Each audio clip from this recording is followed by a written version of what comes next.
ያ በክፍላቸው ተራ ባልተደረገላቸው ነገር ላይ ቆመው እግዚአብሔርን አምልከውት አይታለች። በሄዱበት መንገድ እግዚአብሔር አግዟቸው አይታለችና አሁን ኤልሳቤጥ የምትመክረው ምክር የምትናገረው ነገር ቁም ነገር አለው።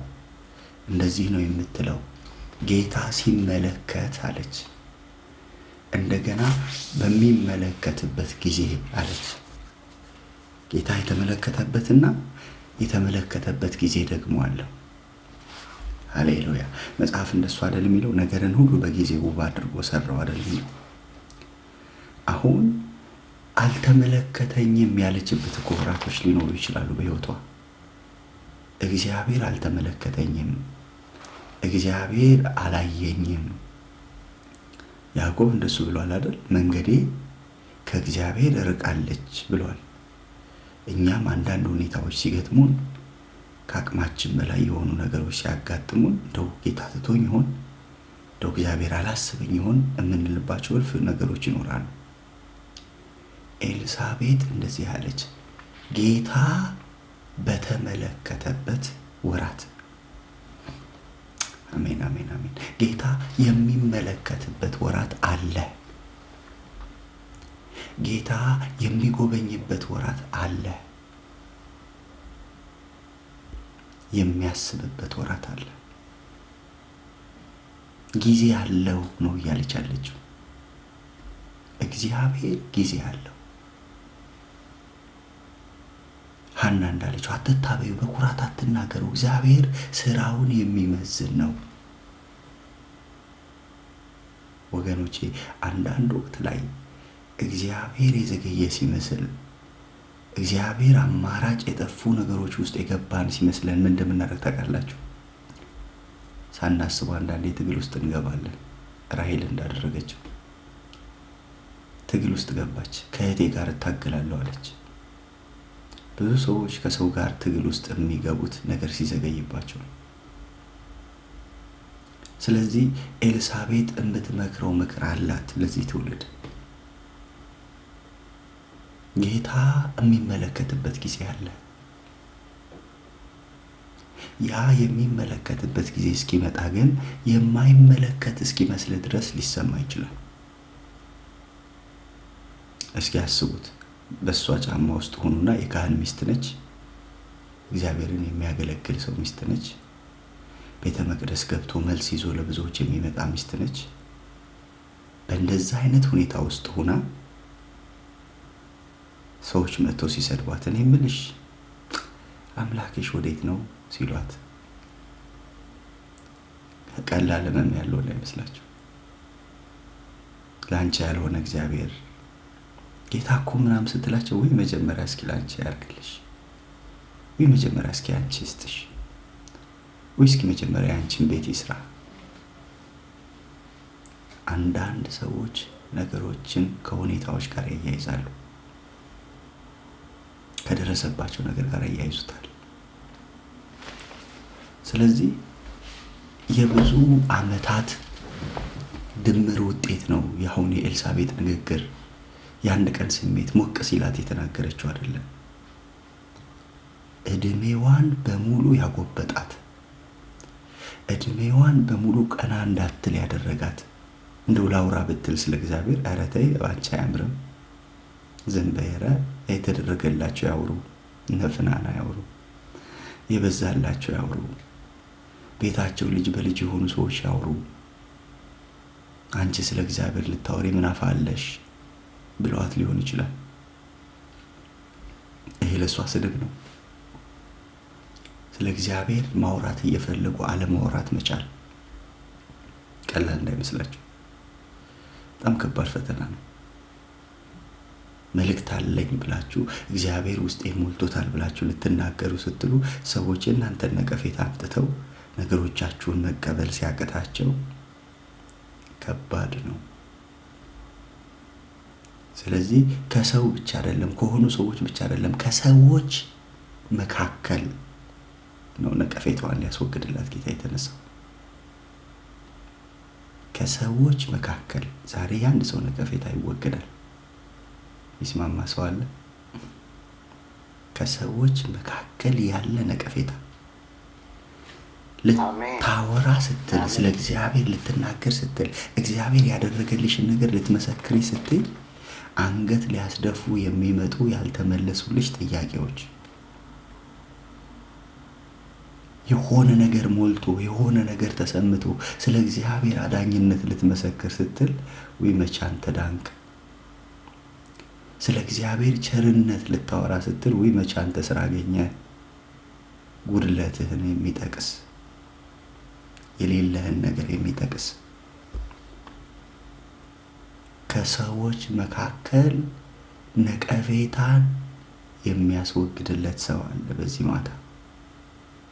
ከሰዎች መካከል ከዘመዶች ሊሆን ይችላል አላቅም፣ ከቅርብ ሰዎች ሊሆን ይችላል አላቅም፣ ከቸርች ሊሆን ይችላል አላቅም፣ ግን ከሰዎች መካከል ሰዎች ከተሰበሰቡበት መካከል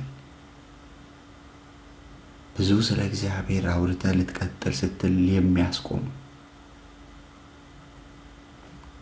ነቀፌታ እግዚአብሔር ያስወግዳል።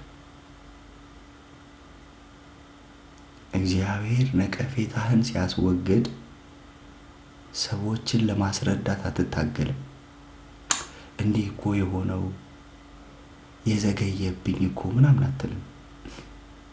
ኤልሳቤጥ ማውራት አይጠበቅባትም። ለምን መሰላችሁ ማታወራው? የሆነላት ነገር በራሱ የሚያወራ ስለሆነ። በነገራችን ላይ እነዚህ ተግዳሮቶች ቀላል እንዳልሆኑ አንድ የመጽሐፍ ቅዱስ ማሳያ ላሳያችሁ። መዝሙረ ዳዊት ላይ አንድ በጣም የሚገርም ቃል አለ።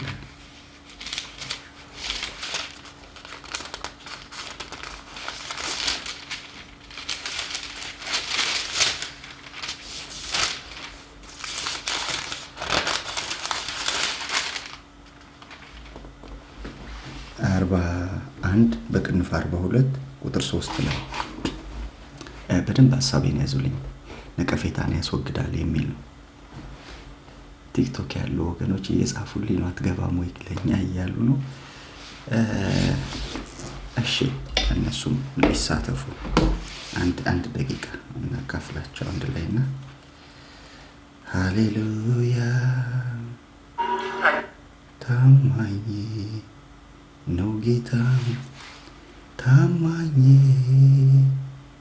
እንደሱ አይገኝ በስራው ታማኝ ነው ጌታ ታማኝ እንደሱ አይገኝ በስራው ታማኝ እንዲያደርግልኝ ብዬ አይደለም። ኦኬ እንግዲህ ታገሱኝ። ትንሽ ሰዓት የተዛብቶብኝ ነው ዛሬ። ኦኬ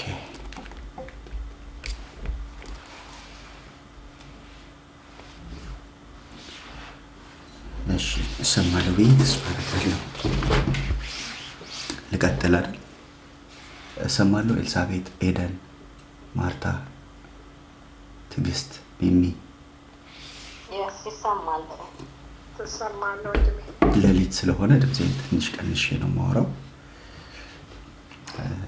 ስለዚህ እንቀጥላለን ማለት ነው። ሃሌሉያ ይባረክ። ኦኬ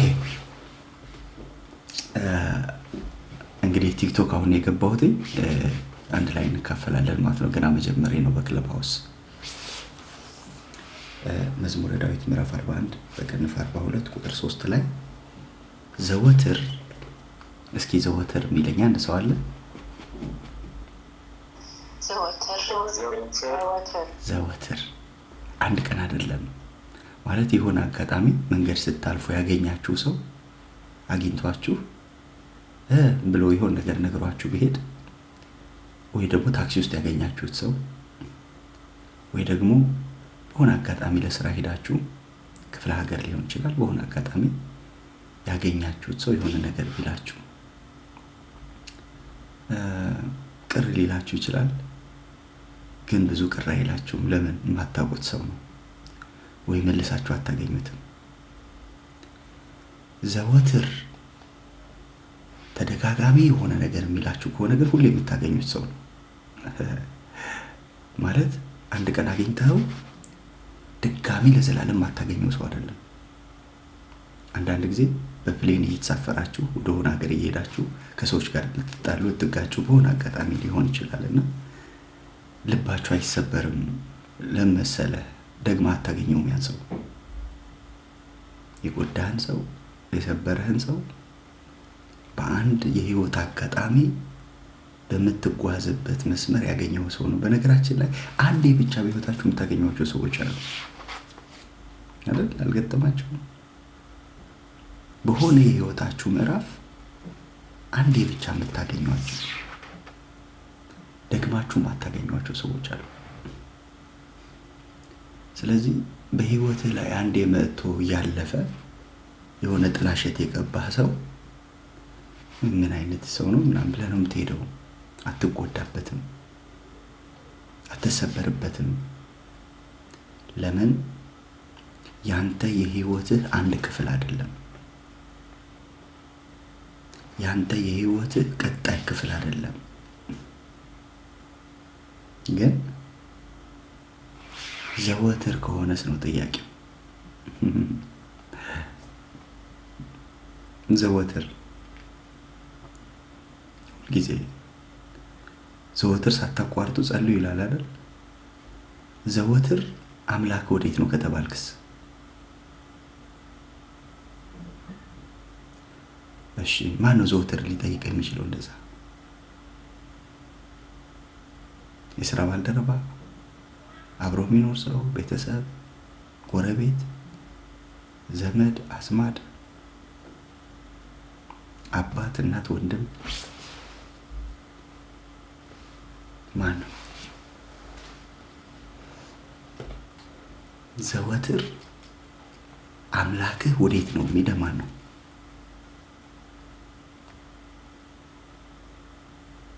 ሃሌሉያ።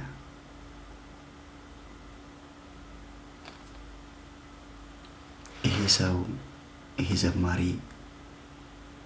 ዘወትር አለ አምላክህ ወዴት ነው አሉኝ። ዴታ አይነት ከባድ ጥያቄ መሰለኝ። አሁን ኖርማል ይመስላል አይደል? እንድሮ ጥያቄ ሰው ድንገት ወደ አእምሮ መጥቶለት የጠየቀው ጥያቄ ይመስላል አይደል? ግን የህይወትን አቅጣጫ የሚያስቀይር የለበስከውን ቅድስና የሚያስጠል ያለህን መልካም ነገር ሁሉ ባዶ የሚያደርግ በባዶ የሚያባዛ ንግግር ነው።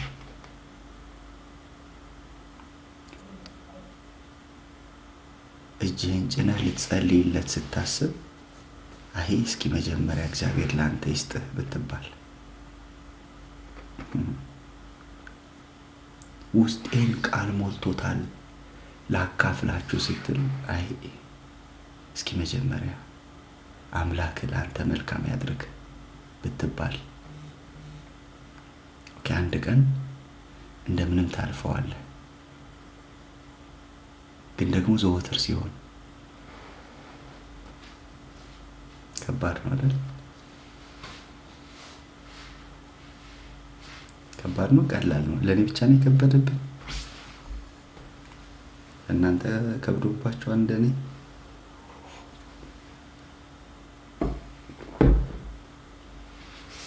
ዘወትር የሆነ ተግዳሮት ከባድ ነው።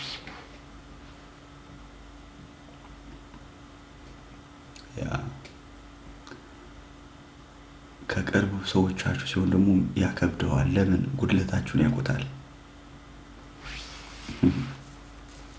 የጎደለህን ነገር ያውቁታል። ህልምህን ያውቁታል። ራእይህን ያውቁታል። የሆነልህን ያውቁታል። ያልሆነልህን ያውቁታል።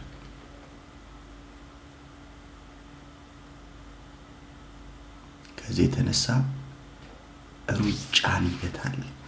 አንደበት ሩጫን ይገታል። የፍጥረትን ሩጫ ይገታል።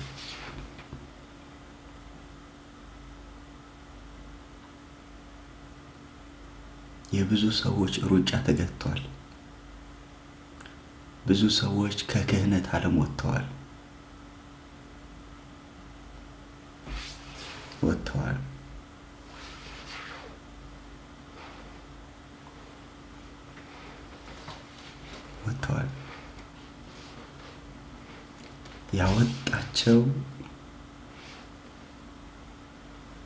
ያወጣቸው ምንድነው መሰላችሁ? መቼስ ስድብ ከእግዚአብሔር አይሆንም። ጋዲስ ጉድ ነቀፌታዬን ያስወገደልኝ፣ ስድቤን ከሰዎች መካከል ያስወገደልኝ ተብሎ ከእግዚአብሔር የሆነ ስድብ አይመጣም። ከሰው ማውራው ስለ ሰው ስድብ፣ ስለ እግዚአብሔር አይደለም። እግዚአብሔር በሰጠን ጸጋ እንችላለን። ግን ሰዎች መጥተው ስድብን በላያችን ላይ ሲናገሩ፣ ነቀፌታን በላያችን ላይ ሲናገሩ ሐሳቤ እሱ ጋር ነው። መነሻ ሐሳቤ ሉቃስ 1:25 ነው። ከሰዎች መካከል ስድቤን ያስወግድልኝ ዘንድ እግዚአብሔር ስድብ አይደለም አይልክም። ሰዎች ናቸው። ጉድለታችሁን የሚያውቁ፣ መከራችሁን የሚያውቁ፣ ያልሆነላችሁን ነገር የሚያውቁ፣ የጎደለባችሁን ነገር የሚያውቁ በዛው ተንተርሰው እግዚአብሔር ወዴት ነው ሲሉ እግዚአብሔር ልኳቸው ሊሆን አይችልም። ምክንያቱም ዓላማው ከእግዚአብሔር ጋር ማጣላት ስለሆነ፣ ዓላማው ያኔ የነበረ ለእግዚአብሔር ቅንነት፣ የነበረ ለእግዚአብሔር ምስጋና፣ የነበረ ለእግዚአብሔር ፍቅር ማስጣል ስለሆነ፣ ስለዚህ ዘወትር አምላክህ ወዴት ነው የሚለው ንግግር እዚህ ያለውን ዘማሪ መዝሙሩን አስቀይረውታል። ቀላል እንዳይመስል መዝሙር የሚያስቀይር ሐሳብ ነው። ናፍቆቱን አስጥለውታል፣ ጉጉቱን አስጥለውታል። የሆነ ይናፍቅ የነበረ ሰው፣ ወደ እግዚአብሔር መገስገስ ይናፍቅ የነበረ ሰው መቼ ነው የማገኘው? እንደው እግዚአብሔር መቼ በሄድኩ፣ ቸርች መቼ በሄድኩ፣ የጌታን ቃል መቼ በሰማሁ እያለ በመቀጣጠል በመንደድ ውስጥ የነበረን ሰው ውሃ ከልሰውበታል። እኔ ከሰይጣን በላይ የምፈራቸው እንዲህ አይነት ሰዎችን ነው። 1000 ሜትር ነው የምርቃቸው። ምክንያቱም በባልዲ ውሃ ይዘው ነው የሚዞሩት።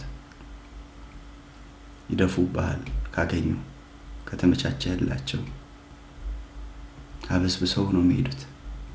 እንዳትቆም አድርገው ነው የሚሄዱት። ደግሞ የሚያውቁ ናቸው።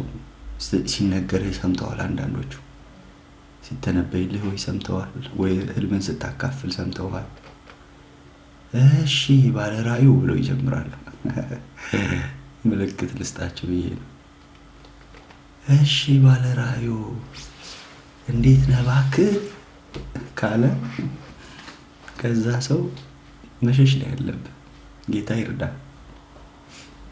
እኔ የምልህ ብሎ ይጀምራል። ቆይ እንዲህ ብለሃል ነበር እንዴ? እነዚህ ለጌታ የተለዩ ካህናቶች ኤልሳቤጥና ዘካርያስ ጌታንም የሚወዱ፣ ሰማይ የመሰከረላቸው፣ ሰማይ ነገራቸውን ያጸደቀላቸው፣ በጌታ መንገድ የሚወጡ የሚገቡ እነዚህ ሰዎች ምድር ኮነናቸው።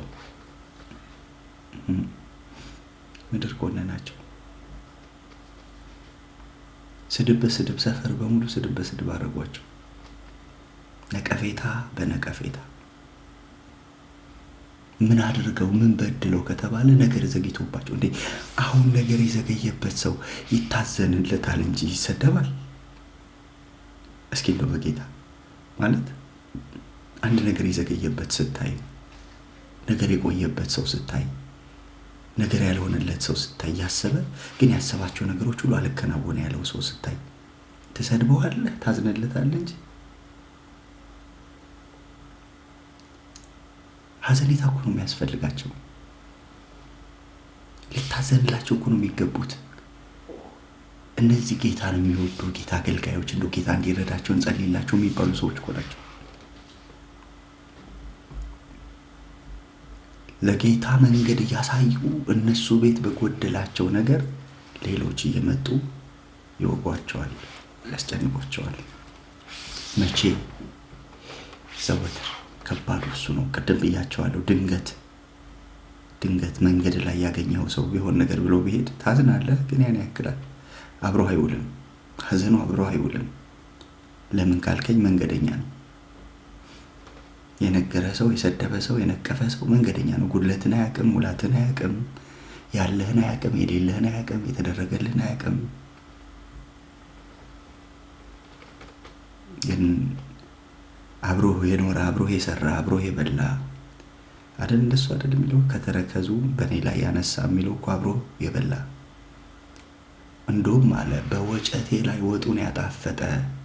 አንድ ወጨት ላይ እኩል ቆርሰው አጣቅሰው በልተዋል። ከባድ የሚሆነው እሱ። የሰላሜ ሰው ወጡን በወጨቴ ላይ ያጣፈጠ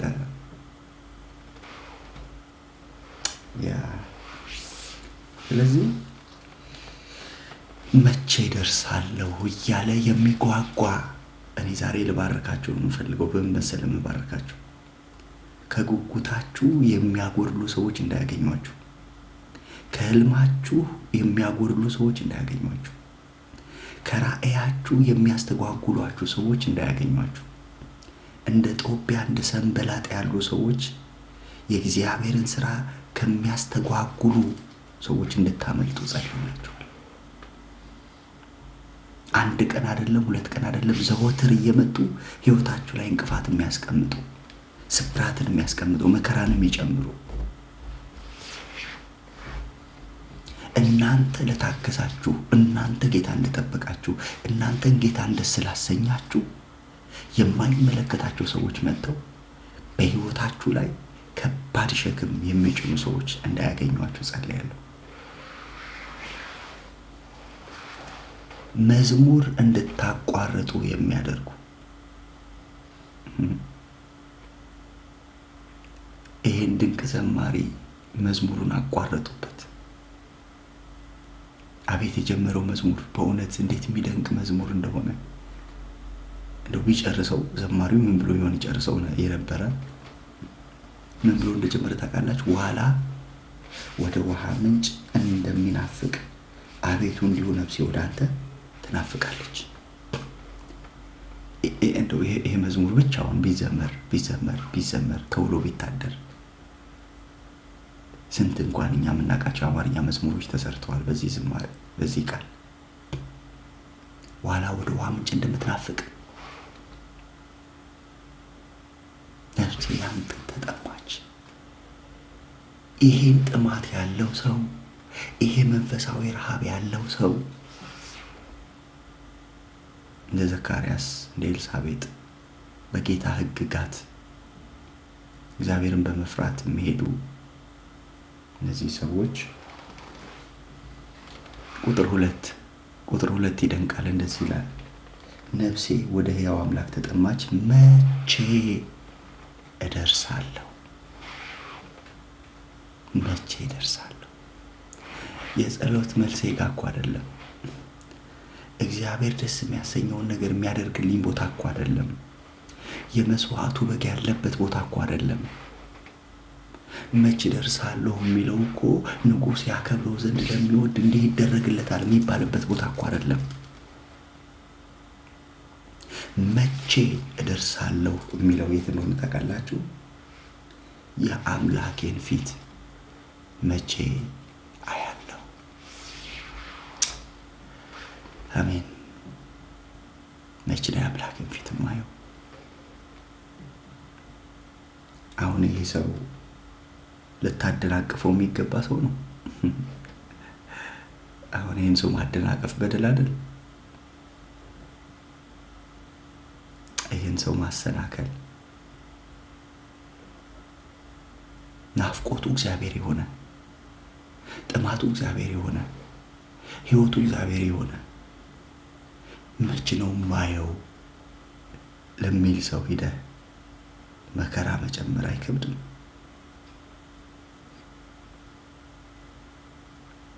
መጣ የሆነ ሰውዬ የሚያውቀው ወዳጁ አብሮት የበላ ከወጨቱ ያጣፈጠ የሆነ ቀን ትንቢት ሲነገረው የሰማ የሆነ ቀን ሲተነበይለት የሰማ የሆነ ቀን ትነግሳለህ ሲባል የሰማ ግን ጫካ ለጫካ ሲንከራተት ያየው የሆነ ሰውዬ መጣ። እኔ የምልህ አለው አምላክ ወዴት ነው አለው። በስመ አብ ቀላል ቃል እንዳይመስል እየተጠማ እየጓጓ እየለባበስክ እየቸኮልክ ለመጸለይ ለመንበርከክ የጌታን ፊት ለመፈለግ ድምጹን ለመስማት መዝሙር ለመስማት ጌታ ወዳለበት ለመሄድ እየቸኮልክ ድንገት መንገድ ላይ መጥቶ እንቅፋት ሲቀመጥብህ ከባድ ነው ተግዳሮቱ፣ ከባድ። አንዴ ልታልፈው ትችላለህ፣ ገስጸህም ተቃውመህም፣ ሁለቴም እንደሱ ሶስቴም እንደሱ። ከባድ የሚያደርገው ዘወትር ሲሆን ነው። ዘወትር። ዛሬ እንዲህ አይነት ችግር የገጠመው ሰው አለ በጉባኤያችን ውስጥ።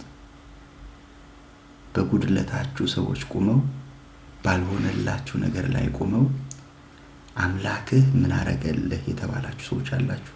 ምናልባት እንዲህ አይነት ሰዎች ካላችሁ መልእክቱ ለእናንተ ነው። በዘገየባችሁ ነገር ሰዎች ቆመው የነቀፏችሁ ሰዎች አላችሁ። እኔ የምልህ አንተ ነገር፣ እኔ የምልሽ አንቺ ነገር የተባላችሁ ሰዎች አላችሁ። እንዲህ አይነት ሰዎች ካላችሁ በደንብ ስሙ። እናንተ እንዳትወጡ ትንሽ ጠብቁ።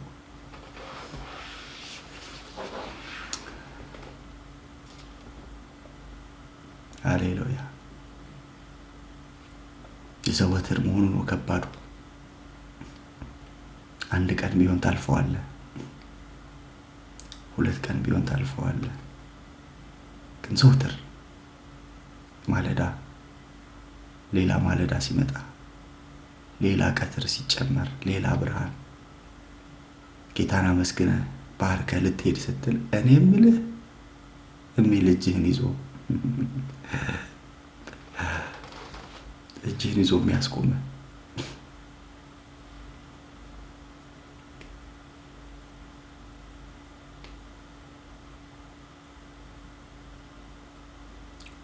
ዓላማ የሆነ ጓደኛ የሆነ ወዳጅ የሆነ ዘመድ መጥቶ የተናገረ ሊመስል ይችላል። ግን ውጤቱን ስታየው ከጀርባ ማን እንደነበረ ሹፌሩ ይገባል። አንዳንድ ሰዎች ሐሳቡን ተሸክመው የሚንቀሳቀሱ ሰዎች ናቸው። እነሱ ውስጥ ክፉ ሊገባም ላይገባም ይችላል። እሱ አላጣራንም። ግን የክፉ ሐሳብ ግን ባለፈው ጸልየናል፣ ክፉ እንዳይጠቀምብን እኛ ላይ እንደ ጴጥሮስ አንደበታችንን እንዳይጠቀም፣ ሐሳባችንን እንዳይጠቀም፣ አእምሮአችንን እንዳይጠቀም ከሁለት ቀን በፊት ስንማር ነበር። እሑድ ዕለት እግዚአብሔር ያገኘው ሰው የአመፃ ልጅ መከራ አይጨምርበትም፣ ክፉ አይጠቀምበትም በሚል ስንማር ነበር። እኛ ራሱ ሳናቀው የክፉ መጠቀሚያ እንዳንሆን። አንዳንዴ አውቀው እኮ አይደለም ሳታቀው ክፉ እንዳይጠቀምብህ፣ አንደበትን እንዳይጠቀም፣ ሐሳብን እንዳይጠቀም፣ እይታን እንዳይጠቀም። ለምን ጴጥሮስን ተጠቅሟላ? ሂድ አንተ ጴጥሮስ አላለውም ጌታ፣ ሂድ አንተ ሰይጣን ነው ያለው። አየህ፣ ሰይጣን በጴጥሮስ አንደበት ተጠቅሟል።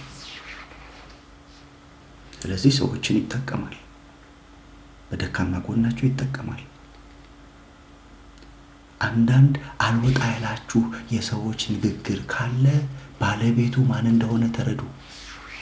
ባለቤት አለው ያ ንግግር። ወደ ባለቤቱ መልሱት። ከናንተ ጋር የከረመ የዘመድ ንግግር፣ የሰው ንግግር፣ የቅርብ ሰው ንግግር ይሄ ስብር አድርጎ የያዛችሁ ነገር ካለ ያ ንግግር ባለቤት አለው። መልሱት ወደ ባለቤቱ። ሂድ በጌታ በኢየሱስ ሂድ አንተ ሰይጣን እግዚአብሔር ይገስጽ በሉና መልሱት። አታክርሙት። ይጎዳችኋል። መርዝ ነው፣ ይጎዳችኋል። ታስበዋለህ፣ ታሰላስለዋል። አለኝ እንደዚህ እሱ እኔን እንዲህ አለኝ እያልክ ዘመንህን ትጨርሳለህ። መልሰው። ይሄ ንግግር ባለቤቱን አውቄዋለሁ፣ በጌታ በኢየሱስ ስም ሂድ አንተ ሰይጣን። ንቅል አድርገህ ላከው።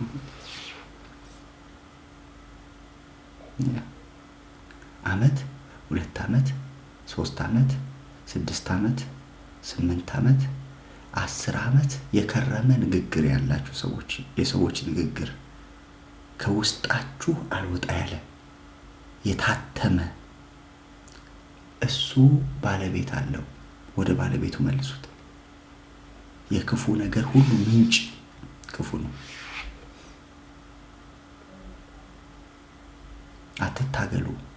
እንዲህ እኮ አለችኝ እያላችሁ አትታገሉ። በነገራችን ላይ ባይዋ ምናልባት ረስተዋለች። ለምን? ተጠቅሞባት ነው። በቃ የእሱ አይደለም፣ አይዲያው እሷ ስላልሆነ ረስተዋለች። አሁን ሄዳችሁ ብትጠይቋት ውይ እኔ እንደሱ አልኩ ምን ነክቶኝ ምናምን ልትላችሁ ትችላለች። እሷ ረስተዋለች፣ አንቺ ግን አልረሳሽው።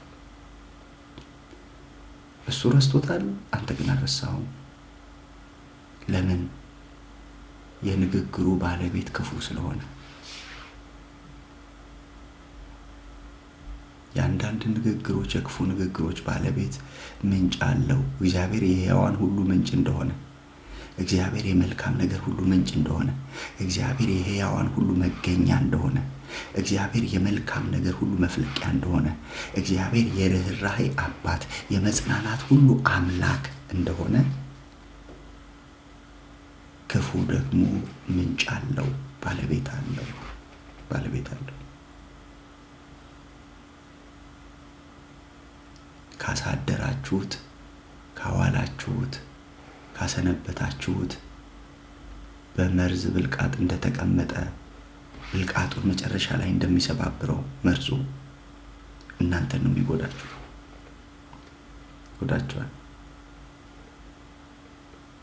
ስለዚህ ለዩ፣ ባለቤቱን ለዩና መልሱ።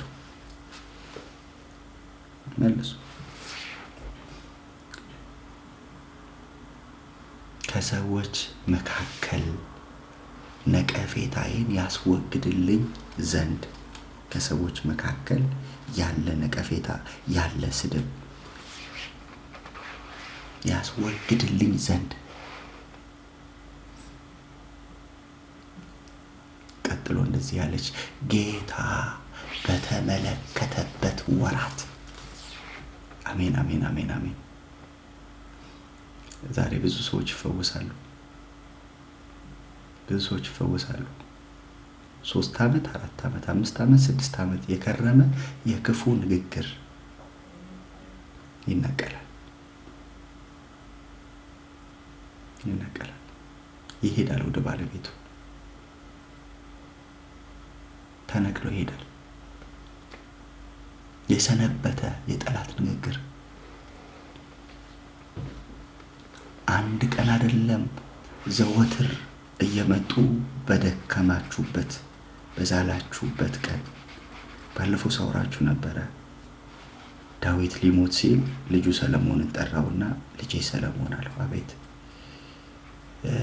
ኢዮአብ አይሎብኛል፣ ልገለው አልችልም፣ የጦር መሪ ነው፣ ወታደሩን ያሳምጽብኛል፣ ደግሞ የሚያክስት ልጅ ነው፣ ዘመድ ነው፣ ግን አይሎብኛል። ንጹሕን ደም ሲያፈስ ነበር በተሰጠው ስልጣን ተጠቅሞ። እኔ ምንም እንደማላረገው ስለገባው ልጄ አንተ ጠቢብ ነህ፣ ሽምግልናውን እንዲሁ እንዳትተው ከደም ጋር ቀላቅለው።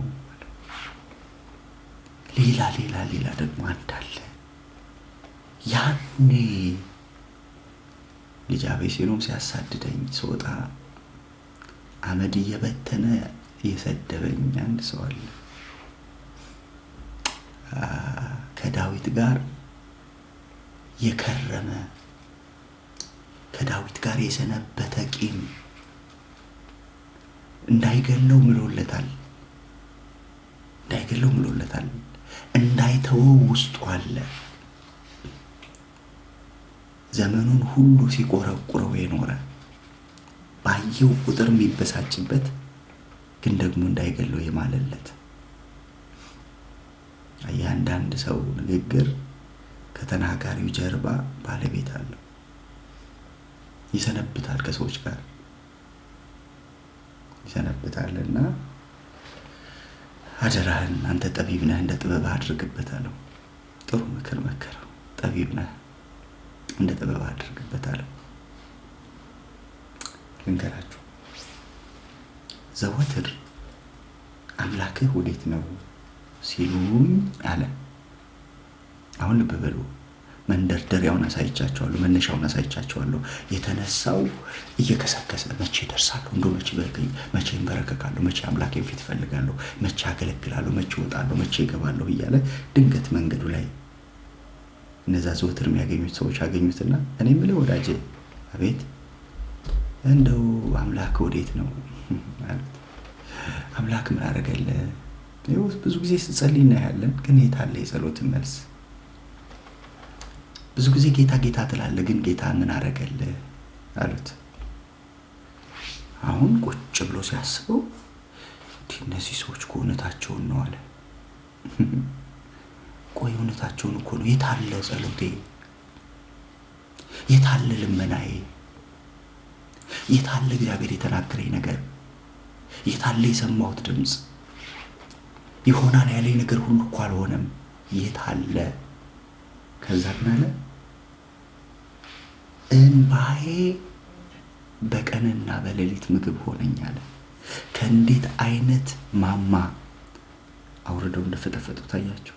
ከእንዴት አይነት ከፍታ ይገሰግስበት ከነበረ መንፈሳዊ ክንፍ ይሄድበት ከነበረ ምስጋና፣ እግዚአብሔርን ያምንበት የነበረ ማመን፣ እግዚአብሔርን ይወድስበት የነበረ መወድስ፣ ዋላ ወደ ውሃ ምንጭ እንደምትናፍቅ ናፍቃለሁ፣ ጓጓለሁ፣ እቸኩላለሁ፣ እሮጣለሁ፣ እገሰግሳለሁ። እልፍ ዘማሪዎቻችን ቅኔ የተቀኙበትን መዝሙሩን አስቀየሩት። መዝሙር ቀየረ። መቼ ነው ማለት ጀመረ። አታይም ወይ? አንዳንዴ ዘማሪዎቻችን ጌታ ይባርካቸውና ሲዘምሩ የሆነ ደመና ላይ አውጥተዋቸው ሸለቆ ውስጥ አስገብተዋቸው ያውቁ? እንደሱኛ ቃለው በደመና ላይ ብለው በአንድ በሞት ሸለቆ ውስጥ የሆነ ምንም ትራንዚሽን ሳይኖር የሆነ ተራራ ላይ ምናምን ሳያሳርፉ ኮረብታ ላይ ሳያሳርፉ ወስዶ ሸለቆ ውስጥ ያስገቧቸዋል። ከዛ ደግሞ ያወጡና ጫካ ውስጥ በተራራ ላይ በሄደ ከዛ የሆነ እንደሱና ይሄ ሰውዬ ከነበረበት ተራራ ከነበረበት ከፍታ ተፈጥፍጦ ባንዴ መቼ ነው እኔን ግን የምታየኝ?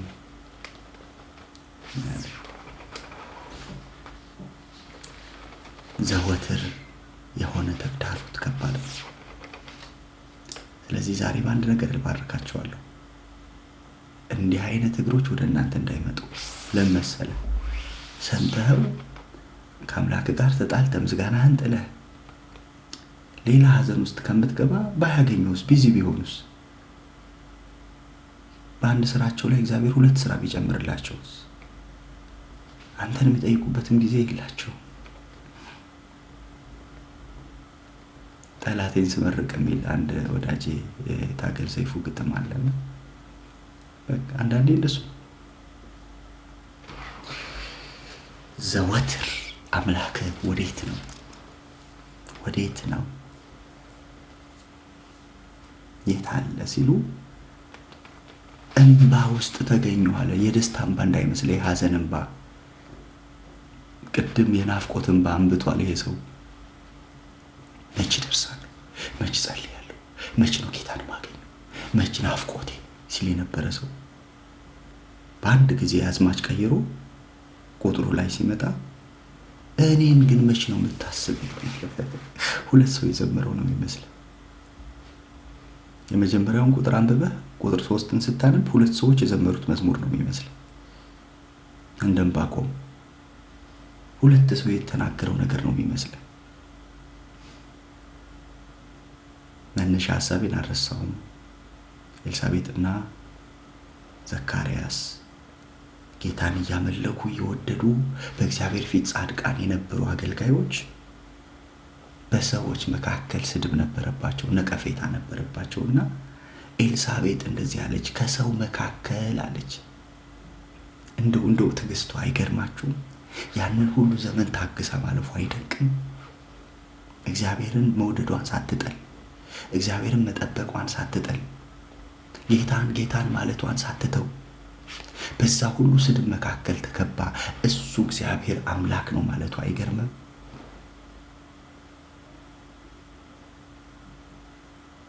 ኢየሱስ መጣ።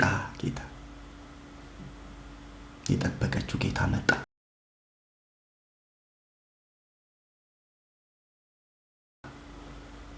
ምን ይዞ እንደመጣ ታውቃላችሁ? ወራት ይዞ መጣ። የመጎብኘት ወራት።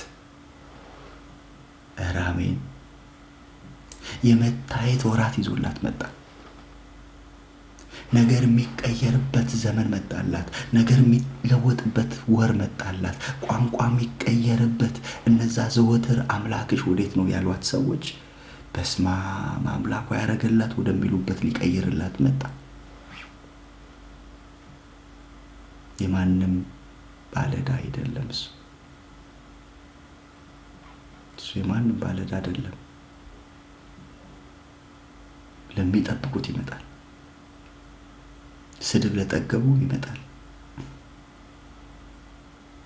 ፊቱን ለሚመታው ጉንጩን በስድብ ይጥገብ ይላል ሰቆቃወ ኤርምያስ ላይ። ስድብ የጠገባችሁ፣ ጌታን በመጠበቃችሁ የተኮነናችሁ፣ ጌታን በማለታችሁ የተሰደባችሁ፣ ዘወትር አምላክ ወዴት ነው የተባላችሁ፣ በሚያምኑ በማያምኑ፣ በጎረቤት በጓደኛ፣ በወንድም በእህት ዛሬ ምስራች ልነግራችሁ። እግዚአብሔር ወራት አለው። ይህን ጻፉልኝ እስኪ መልእክት ስለሆነ። እግዚአብሔር ወራት አለው። ወራት የሚመጣበት ወራት አለው። የተሰደብክበት ወራት፣ የተሰደብክበት ዓመታት፣ የተሰደብክበት ጊዜያቶች፣ የተነቀፍክባቸው ዓመታቶች እንዳሉ ሁሉ እግዚአብሔር ደግሞ የሚጎበኝበት ወራት አለው። የጊዜ አምላክ ነው። ሃሌሉያ! የጊዜ አምላክ ቀን አለው። ጌታ ቀን አለው። የሚገርመኝ እግዚአብሔር ሊያነሳ ሲመጣ በሞትክበት ሰፈር ነው የሚያነሳ።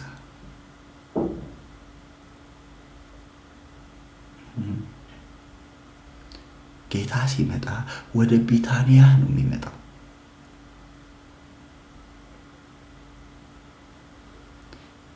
ቢታንያ መንደር ይመጣል።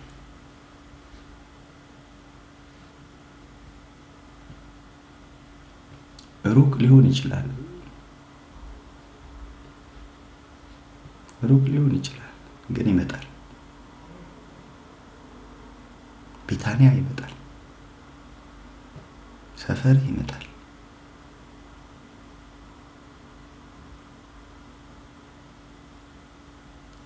ዓለምዬ ጌታ ቀን አለው።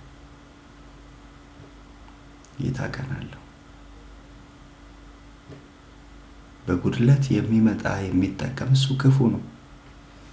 ሰዎች እንዳይመስሉሽ ክፉ ነው። እግዚአብሔር ይገስጻል። ሲስተማቲክ በሆነ መንገድ ነው ሰዎችን የሚጠቀመው። ይጠቀማል። ምን ለማድረግ? ሩጫን ለመግታት። ዓላማው እሱ ነው። ሩጫችሁን ሊገታ ነው የሚፈልገው። መዝሙር ሊያስቀይራችሁ ነው የሚፈልገው ጠላት። መዝሙር ሊያስቀይራችሁ እንደ ዋላ ውሃ እንዳማረው ብለህ ጀምረህ መቼ ነው ውስጥ ገባለህ። እንትኑ እኮ ራሱ አይሄድም እኮ። እግዚአብሔር ትልቅ ነው ብለህ ጀምረህ ሀሳብን ሊያስቀይር። እህታችን ጌታ ይባርካት ሌሊ መልሼ አላጥፈውም ቃሌን አላበላሸውም መዝሙሬ። ምን እያለች እንደው ታውቃላችሁ? ትልቅ ነህ ብዬ ጨርሳለሁ። ትልቅ ነህ ታያለህ ብዬ ጀምሬ አታይም ብዬ አልዘጋውም አለች። በዛው በጀመርኩበት መጀመር ጨርሰዋለሁ መዝሙሬ። መልካም ነህ ብዬ ጀምሬያለሁ፣ መልካም ነህ ብዬ ጨርሳለሁ። ግን ደግሞ መልካም ያልሆኑ ነገሮች እኮ ገጥሞኝ ሊሆን ይችላል።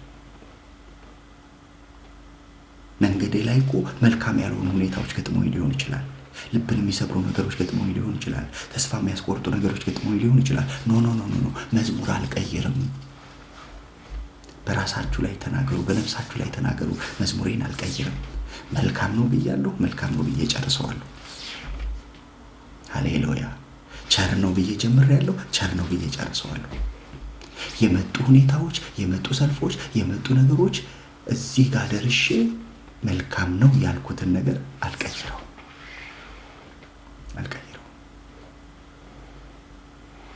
ስሙ ይባረክ። አልቀይረው።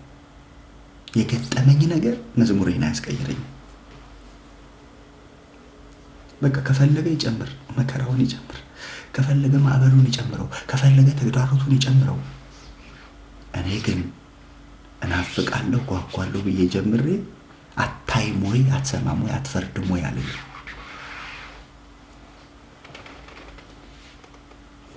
ስለዚህ ትዕግስታቸው አይገርማችሁም? ኤልሳቤጥና ዘካርያስ ያ ሁሉ ስድብ ተሸክመው መቅደስ ለመግባት ያገኙበት አቅም፣ መንፈሳዊ ጉልበት አይታያችሁም? የእግዚአብሔር እርዳታ አይታያችሁም? የእግዚአብሔር አጋዥነት አይታያችሁም?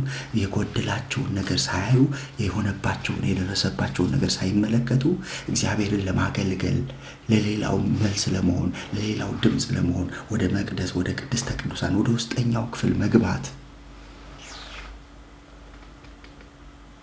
ምን አይነት ጸጋ ነው? ምን አይነት የእግዚአብሔር እርዳታ ነው?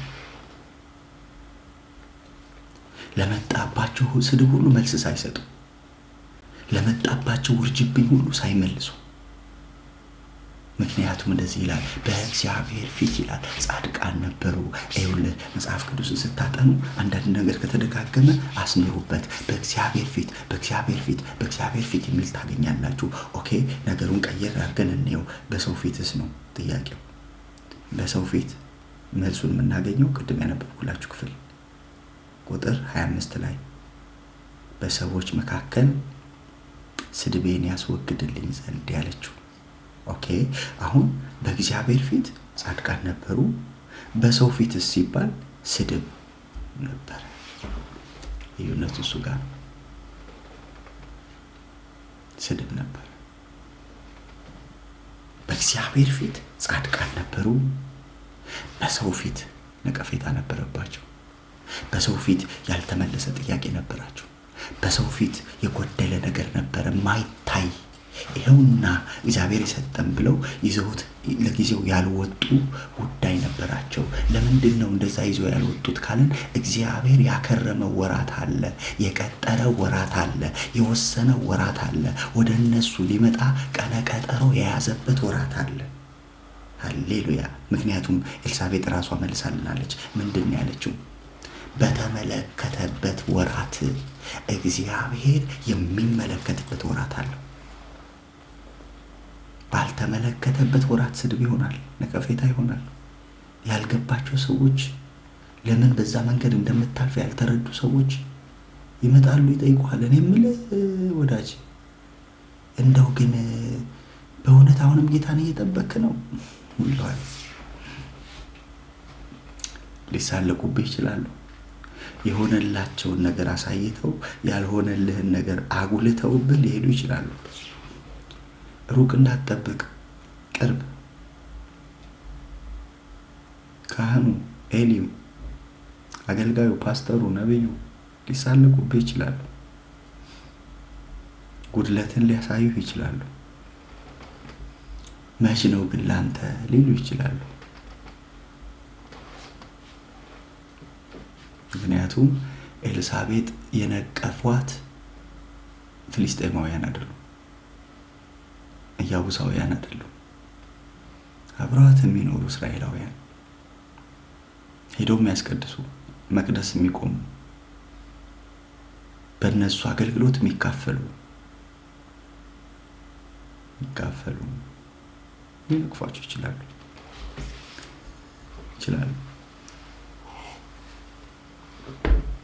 ጥያቄው ምንድን ነው ካልከኝ ዝም ብለው ቀጠሉ። በቃ አንዳንዱን ነገር በቃ ዝም ብለህ መቀጠል ነው ያለብህ። አንዳንዱን ነገር መሄድ ነው ያለብህ። መልስ የሚሰጠው የሆነልህ ነገር እንጂ ማስረዳት ብትሞክር እነሱ ሊያሸንፉ ይችላሉ። እጃቸው ላይ ማስረጃ አለ። ማስረጃቸው ያንተ ያልሆነልህ ነገር ማስረጃ ነው፣ በቂ ነው። በነገራችን ላይ አንዳንዴ እውነትም ይዘህ ልትሸነፍ ትችላለህ። ትዝ አይላችሁም? ዮሴፍ እውነት ይዞ እኮ ተሸንፎ እስር ቤት ገብቷል። እውነት ዮሴፍ ጋር ነው ያለው። ጴጢፋራ ሚስት እጅ ላይ ግን ጨርቅ አለ። ስለዚህ አሸነፈች ለጊዜው። የእሷ ቃል ተሰማ። ዮሴፍ ምንም ቢናገር አያምርበትም። የሆኑ ምዕራፎች አሉ ምንም ልትናገርም አያምርበት። ኧረ ዝም በል የምትባልበት። ምንም ቢል አያምርበት። ምንም ቢል ለማስረዳት እንደው ቢንቀጠቀጥ ይሄው ድርጊቱ እኮ ነው እንደሚያደርገው ነው የሚባለው። ቢናደድ አያችሁ ምናምን ነው የሚባለው። ቢስቅ ነገሩን እያወቀ እኮ ነው አይገርምም ነው የሚባለው። ስለዚህ ዮሴፍ ዝም አለ። የመጣውን መከራ ለመቀበል ትከሻውን አጎነበሰ። ልክ እንደ ይሳኮር አጥንተ ብርቱ አህያ ነው፣ ለመሸከም ትከሻውን ዝቅ ያደርጋል እንዳለ ሊሸከም ትከሻውን ዝቅ አደረገ። ሊቀበል የመጣውን ነገር ሊቀበል ማስረዳት አይችልም። አሁን የሚያስረዳበት ወራት ይመጣል። ሳያስረዳ የሚረዱበት ወራት ይመጣል። የሆነ ዘመን አለ፣ የሆነ ጊዜ አለ። ያን ጊዜ እስኪመጣ ድረስ አንዳንዱን ነገር እስኪመጣ ድረስ መሸከም፣ መክፈል የሚገባህን ነገር መክፈል። መጨረሻዋን ሳንቲም እስኪከፍል ከዛ አይወጣም አይደል የሚለው። በቃ የመጨረሻዋንም ሳንቲም ቢሆን መክፈል፣ ያ ሊከፈሉ የሚገባቸውን ነገሮች መክፈል።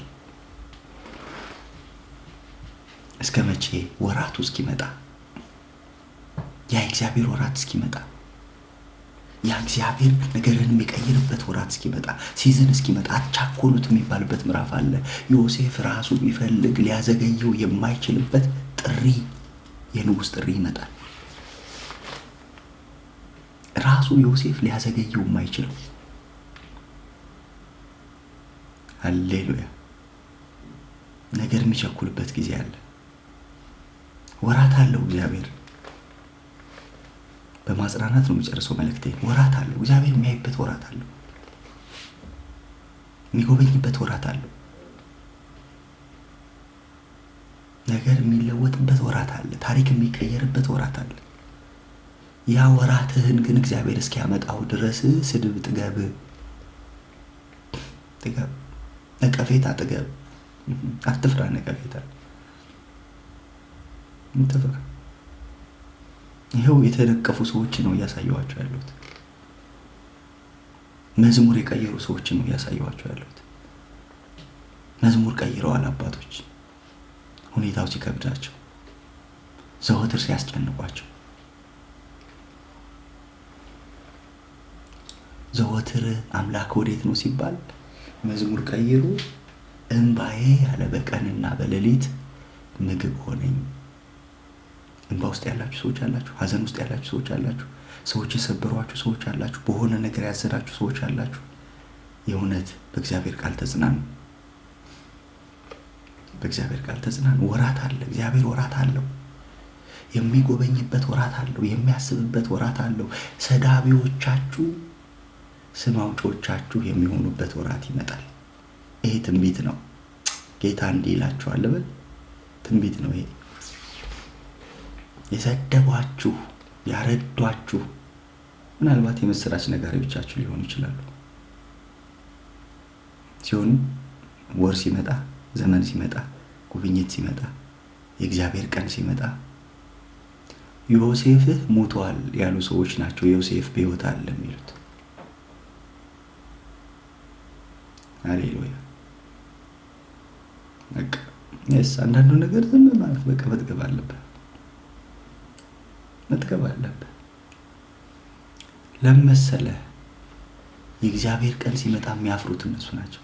ስንቴ ንስሐ እንደገቡ ታውቃለህ? ዮሴፍ ወንድሞች ባገኙት ቁጥር ዮሴፍን ባገኙት ቁጥር ነው ንስሐ የሚገቡት። ዮሴፍ እኛ እኮ ጉድጓድ ስንጥልህ ይሉታል። ደስታ እኮ ስንጨክንብህ ትዝ ይልሃል? ወይ እኔ ትዝ የሚለኝ ጌታ ከጉድጓድ አውጥቶ እናንተን ተጠቅሞ ትራንስፖርት እንደሆነኝ ነው። እኔ ትዝ የሚለኝ እሱ ነው። ውለታው ነው ትዝ የሚለኝ። እዛ ደረቅ ጉድጓዱ ስንጥል አታስታውስም? አስታውሳለሁ፣ ግን እንዴት አልነደፈኝም እባብ እዛ ጉድጓድ ውስጥ። ለእኔ ትዝ የሚለኝ እሱ ነው ያላቸው ይመስለኛል። እንዴት የሆነ ነገር አልወጋኝም? እዛ ደረቅ ጉድጓዱ ስትጥሉኝ እንዴት ጠበቀኝ? እንዴት አልሞትኩም? እንዴት በሕይወት ኖርኩ? ለእኔ ትዝ የሚለኝ ውለታው ነው። ለእኔ ትዝ የሚለኝ እናንተን ተጠቅሞ እግዚአብሔር እኔን ወደ ፍጻሜ እንዳደረሰኝ ነው። አሜን አሜን አሜን አሜን። ጂዛስ። አንዳንዶቻችሁን ክፉ ሰዎችን ተጠቅሞ ነው ፍጻሜያችሁ ጋር የሚያደርሳችሁ። ጨካኞችን ተጠቅሞ፣ የሚሸጧችሁን ይሁዳዎችን ተጠቅሞ ወስዶ እግዚአብሔር መጨረሻችሁ ጋር ያደርሳችኋል። ሂድ ንገስ። ሃሌሉያ። ስለዚህ ስድብ የጠገባችሁ ሰዎች ዘወትር፣ በተለይ ስፔሻሊ እንግሊዝኛው ይገልጠዋል። ስፔሻሊ ስድብ የጠገባችሁ ሰዎች፣ ነቀፌታ የጠገባችሁ ሰዎች፣ የታለ የተባላችሁ ሰዎች፣ እግዚአብሔር የታለ ምን አደረገልን? እንደው መቼ ነው ያንተ ጉዳይ? ዝም ብለህ እኮ ነው የምትደክመው። ጌታ ጌታ ትላለህ፣ ጌታ ግን ምን አደረገልን የሚሏችሁ ጉድለታችሁን የሚያውቁ ፈታኝ ከቅርብ ነው የሚመጣው፣ ከጉድለትህ ከሚያውቅ። ስለዚህ ጉድለትን የሚያውቅ ሰው ለመንቀፍ ቀላል ነው፣ ቅርብ ነው። መንገደኛ ሰው አይቶ ምን ይመስላል ነው ሊልህ የሚችለው። ቢል እንኳን ምን ይመስላል ምናምን ብሎ ሊሄድ ይችላል ገላምጦ። የቅርብ ሰው ምን ይመስላል ብሎ አይደለም የሚጀምረው፣ እኔ የምልህ ብሎ ነው የሚጀምረው። እኔ የምልህ ጌታን ካገኘ ስንት ጊዜ ሆነ ይልሃል። ጌታን ሊያመሰግን ነው ብለህ አመታቶችን ጀምጭ ኩባ ደጎ ያይበላውን አመት ጨምረህ ትነግረዋለህ። በስማ እንደው ምናምን ብሎ ይቀጥላል። ስለዚህ አስቆም። ጌታ ወራት አለው። ጌታ ወራት አለው። እሺ ልጨርስ፣ ሀሳቤ ልጠቅልለው እንዳይበተንብኝ። ሁለት ቦታ ነው የረገጥኩት፣ ግን ልጠቅልለው።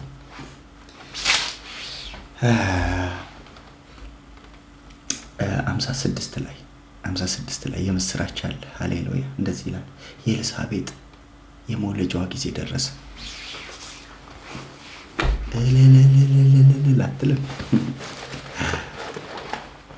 ይቷ ኤልሳቤጥ ያቺ የምትሰደበው፣ ያቺ የምትነቀፈው፣ ያቺ አምላክሽ ወዴት ነው የተባለችው፣ ያቺ እግዚአብሔር ምን አረገልሽ የተባለችው፣ ያቺ እግዚአብሔርን እያገለገልሽ ጌታን እያልሽ ይኸው ስንት ዘመን እየዘመርሽ እያመለክሽ እንደው ምንም ያልሆነልሽ የተባለችው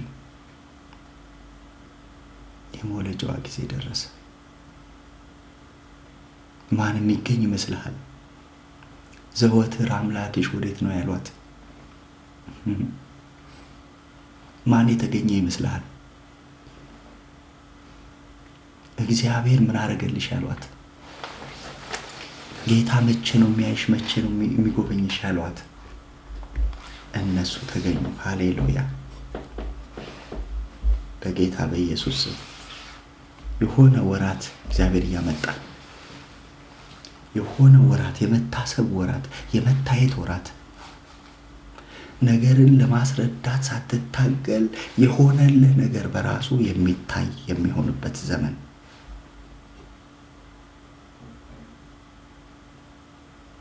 ስሙ ይባረክ።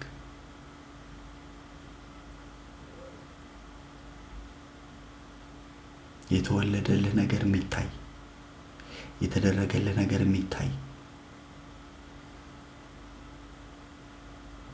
ደረሰ። ያ ነቀፌታ የተወገደበት ወራት ያለችው ሙሉ ለሙሉ ነቀፌታዋ ሊወገድ የመውለጃዋ ጊዜ ደረሰ።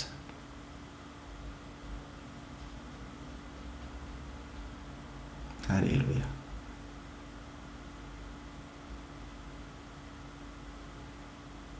ያለው ጊዜ እግዚአብሔር ጊዜ አለው። እግዚአብሔር ቀን አለው።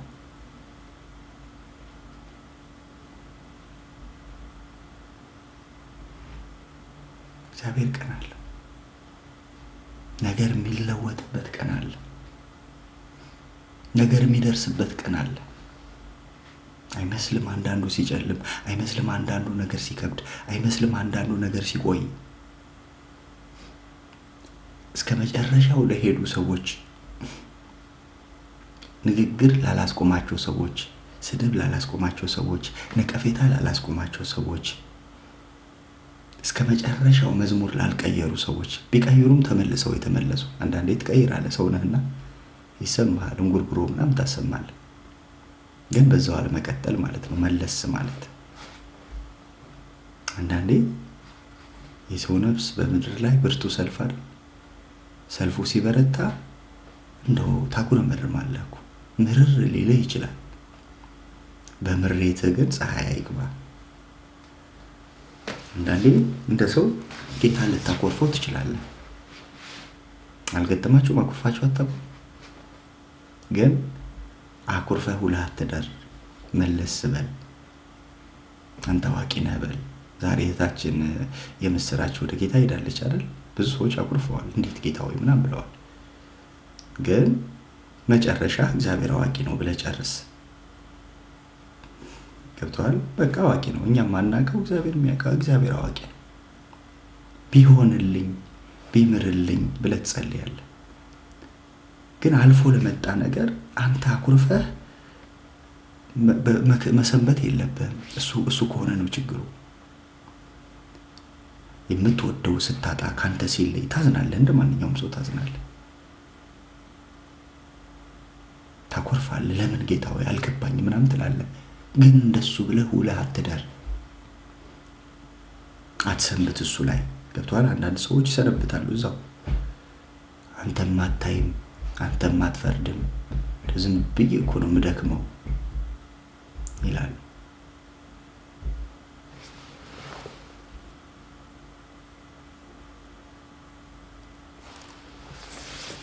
እንደሱ እንዳይሆን ምን አድርግ? ገደብ አድርግ። መልስ በል፣ ቶሎ መልስ በል። ኦኬ፣ ወደ ቅድሙ ሀሳብ ልመለስ። በስመ አብ ዛሬ ልዋዥው። እሺ ልመለስ። ለምን እንዴት እንደተመለሰ ላሳያችሁ ስለፈለኩ ነው።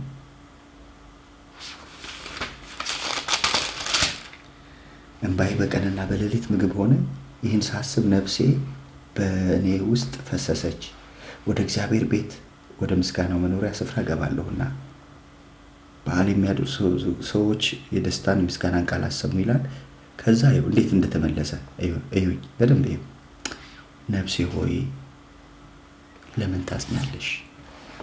አልተመለሰም። ፖዚሽኑን አላገኘም። ትክክለኛውን ስፍራ አላገኘም። ተንሸራቶ እኮ ነበረ። ከመስመር ወጥቶ ነበረ። እያለቀሰ እኮ ነው ያደረው። እምባው ቀንም ሌሊትም ሆኗል እኮ። ከዛ ግን ቁጭ ብሎ አሰበና እንዴ ነፍሴ የሚለው ሌላ ሰው እየጠራ አይደለም፣ ራሱ ነው። ነፍሴ ለምንድነው የምታወቂኝ አላት። ለምንድነው የምታስጨንቂኝ? እንዴ ችግር ያልፋል እኮ አላት። መከራ ያልፋል እኮ።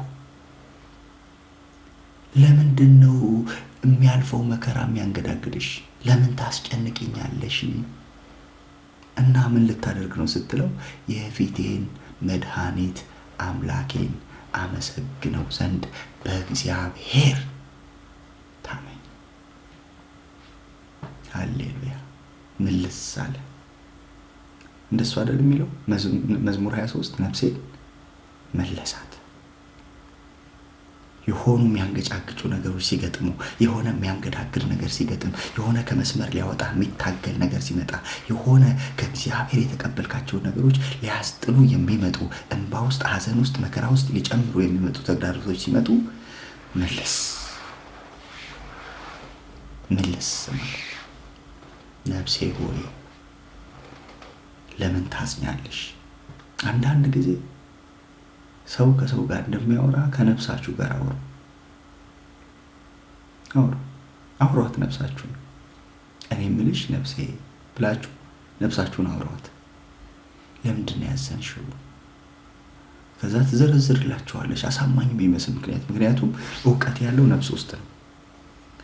ተምረናል አይደል? ደህንነት ነፍስ ውስጥ 3 ክፍል አለ፣ እውቀት፣ ስሜትና ፈቃድ። ስለዚህ ፈቃዳችን ባወቅነው እውቀት ልክ ነው የሚገዛው። ስሜታችን ደግሞ ለእውቀታችን ተገዢ ነው። እነዚህ 3ቱም ግን ነፍስ ውስጥ ነው ያሉት። ለዚህ ነው መጽሐፍ ቅዱስ ነፍስ ያለ እውቀት ትሆን ዘንድ መልካም አይደለም የሚለው።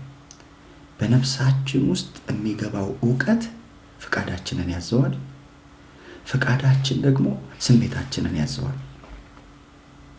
ስለዚህ ከነፍሳችሁ ጋር ስታወሩ ከነዚህ 3 ነገሮች ጋር ነው የምታወሩት። ስሜታችሁ፣ ፈቃዳችሁ፣ እውቀታችሁ። ነፍሳችሁ አንድ እውቀት እያገኘች ነው። ምን አይነት እውቀት? እግዚአብሔርን ማመስገን መልካም ነው የሚል እውቀት ታገኛለች። ኦኬ። ከዛ ደግሞ ፈቃዳችሁ ለዛ ላወቀው እውቀት ይገዛል። ምን ብሎ ይገዛል? ታዲያ እግዚአብሔርን ለማመስገን ፈቅጄ ለምን አላመልከውም? ስሜታችሁስ እግዚአብሔርን ለማመስገን መዝሙር ሊሆን ይችላል፣ ቃላት ሊሆን ይችላል፣ የሆነ እርምጃ ሊሆን ይችላል፣ መዝለል ሊሆን ይችላል፣ መንከባለል ሊሆን ይችላል፣ መጮህ ሊሆን ይችላል። ስሜታችሁ ለፈቃዳችሁ ደግሞ ምላሽ ይሰጣል። ስለዚህ ነፍሳችሁ ዳነች ማለት በመንፈሳችሁ ቁጥጥር ስር ትገባለች ማለት ነው። የፈቃዳችሁ የመንፈሳችሁ ሐሳብ ተካፋይ ትሆናለች። ስለዚህ ምን ታደርጉታላችሁ? ስጋን ታሸንፉታላችሁ። ስጋችሁን ዝም በል ጸጥ በል ማለት ትችላላችሁ። ሃሌሉያ። ለዚህ ነው ሁል ጊዜ የማይቆም ጦርነት አለ በመንፈስና በስጋ መካከል። ነፍስ እንደ ቴኒስ ዳኛ መሃል ላይ ሆና ታያለች። ወደዚህ ወደ አሸነፈው ለመሄድ ማለት ነው። ስለዚህ ቁጭ ብለህ ነፍስህን በእግዚአብሔር ቃል ስትመግባት፣ ቁጭ ብለህ የእግዚአብሔር የሆነን ሐሳብ በነፍስ ውስጥ ሲጨመር እውቀት ስታገኝ ነፍስ ፈቃዷን፣ ሐሳቧን፣ ስሜቷን ለመንፈስ ሐሳብ ታስገዛለች፣ ለእግዚአብሔር ሐሳብ ታስገዛለች። ለምን? መንፈስ ጥልቅ የሆነውን ነገር ሳይቀር እንኳን የእግዚአብሔርን ነገር መመርመር የሚችል አቅም አለው በውስጡ። የተሰወረው ነገር ዲፕ የሆነውን ነገር ሳይቀር መመርመር ይችላል። መንፈስ ከእግዚአብሔር ጋር መገናኘት ይችላል። መንፈስ ከእግዚአብሔር መስማት ይችላል። ያንን ከእግዚአብሔር የሰማውን እውቀት ለነፍስ ያቀብልና ከዛ በኋላ ነፍስ ትጠነክራለች። ነፍስ ስትጠነክር ፍልሚያው 2-1 ይሆናል ማለት ነው። መንፈስና ነፍስ እጅና ጓንት ይሆናሉ። ያኔ ስጋ የፈለገ ቢፍጨረጨር ምክንያቶችን ቢደረድር አጉረምርም ቢል እዘን ቢል ተስፋ ቁረጥ ቢል መንፈሳችሁ በርትቷል፣ ነፍሳችሁ በርትታለች። የስጋችሁን ሐሳብ መቆጣጠር ትችላላችሁ ማለት ነው። ሃሌሉያ። ስለዚህ ይሄ ዘማሪ መጀመሪያ ያደረገው ነገር ምንድነው? ነፍሱን መለሳት። ነፍሴ ተመለሽ፣ ቁጭ በይ፣ አንድ ነገር ልንገርሽ። ምንድነው የምትነግረኝ? ያልፋል ይሄ ችግር፣ ያልፋል ይሄ መከራ፣ ያልፋል ይሄ ፈተና እና አሁን ከማለፉ በፊት እግዚአብሔርን እናመስግነው። ይህንን ዕውቀት ነፍሱ ላይ ጨመረ። መለሳት፣ ነፍሴን መለሳት። ሃሌሉያ። ነፍሳችንን መመለስ የምንችልበት አቅም እግዚአብሔር በውስጣችን አስቀምጧል። ፈቃዳችንን፣ ስሜታችንን፣ ዕውቀታችንን ለእግዚአብሔር ማንበርከክ የምንችልበትን ጸጋ እግዚአብሔር አስቀምጧል።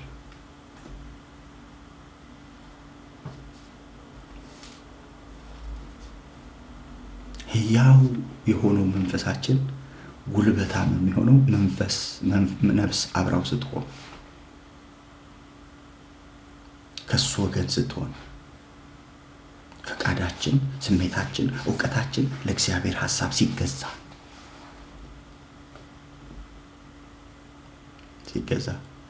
በተቃራኒው ስጋ ካሸነፈ ጥባጥቤ ነው የሚጫወት። በቃ ሐዘን፣ ለቅሶ ውጤቶቹ የስጋ ፍሬዎች በሙሉ ይገለጣሉ። ምሬት፣ ተስፋ መቁረጥ፣ ግራ መጋባት፣ መዋዠቅ፣ እልክ፣ ቁጣ፣ አድመኝነት፣ ጉሩበኝነት፣ የሆነ ጠበኝነት ምናምን በቃ ሁሉንም አክተልትሎ ይዞ ይመጣል። ስለዚህ እድል ፈንታ አትስጡት።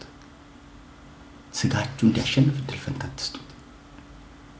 እድል ፈንታ እንደ ዘማሪው ቶሎ መልስ በሉ። ሰው ስለሆናችሁ፣ ሰው ስለሆንኩ፣ ሰው ስለሆነን ይገጥመናል። አንወሻሽም። እኛ መንፈስ አይደለንም። መንፈስነን አይደለም ስጋ ነን። ገብቷችኋል? መንፈስ ነፍስና ስጋ ነን። እንደውም ሰው ነፍስ ሆነ ነው የሚለው። ያው ነፍስ ያለው ሰው ሆነ ነው የሚለው። መንፈስ ነን አይደለንም። እሱን ክርክር ልተው ስላይደለም ማለት ሶስቱም ነው። የሶስት ውጤቶች ነን። ብለያያቸው ሌላ ትምህርት ነው። እዛ ውስጥ አልገባም። ግን እኔ አይደለንም ከሚሉ ወገኖች ነው። ቢያንስ የራሴን አቋም ሶስት አንድነት ውስጥ የምንኖር ነን። ነፍስ አለን፣ መንፈስ አለን፣ ስጋ አለን። አንዳንድ ሰዎች መንፈስ ነን፣ ነፍስ አለን፣ በስጋ ውስጥ እንኖራለን ይላሉ። ኦኬ፣ እንዲስ ምንለው ነፍስ ነን፣ መንፈስ አለን፣ በስጋ ውስጥ እንኖራለን። እንደሱም እኮ ያስኬዳልና ብቻ እሱ አይደለም ቁም ነገሩ ምንድነው መሰለ? ማን ያሸነፈው ነው ጥያቄው። መንፈስ ነኝ የሚለው ሰው መንፈሱ አሸንፏል? ነፍሱን አሸንፏታል መንፈሱ? እንደሱ ከሆነ እስኪ አስተማሪ አይደለሁም። እሺ፣ በዚህ ጉዳይ የሚያስተምሩ ሰዎች አሉ። እኔ ሰባኪ ነኝ። ስለዚህ ወደ ስብከቴ ልመለስ። ምን እያልኳችሁ ነው? መንፈሳችን ከበረታ ስጋችንን ያሸንፋል። ነፍሳችንን ያንበረከካታል። ለእግዚአብሔር እንድትንበረከክ ያደርጋታል። ለእግዚአብሔር እንድትገዛ ያደርጋታል። ፈቃዷ ለእግዚአብሔር ፈቃድ እንዲንበረከክ ያደርገዋል። እሱ ነው ውጤት ያለው እሱ ነው። መንፈስ ነኝ ያለው ሰውዬ ስጋ ካሸነፈው በላዩ ላይ ሰውየው መንፈስም አይደለም። ገብቷችኋል? ዕውቀቱ ብቻ ሳይሆን በተግባር በህይወታችን ስንመላለስ እያሸነፈ እላያችን ላይ እየሰለጠነ ያለው ነገር ማን ነው?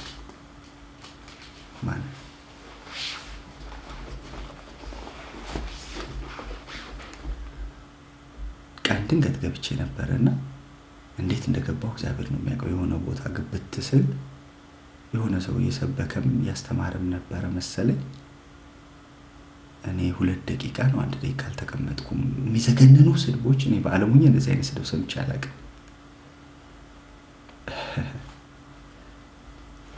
እና አንዳንዱ ከባድ ነው ልላችሁ። ኦኬ፣ ስለዚህ ምን እያልኳችሁ ነው? ነፍሳችን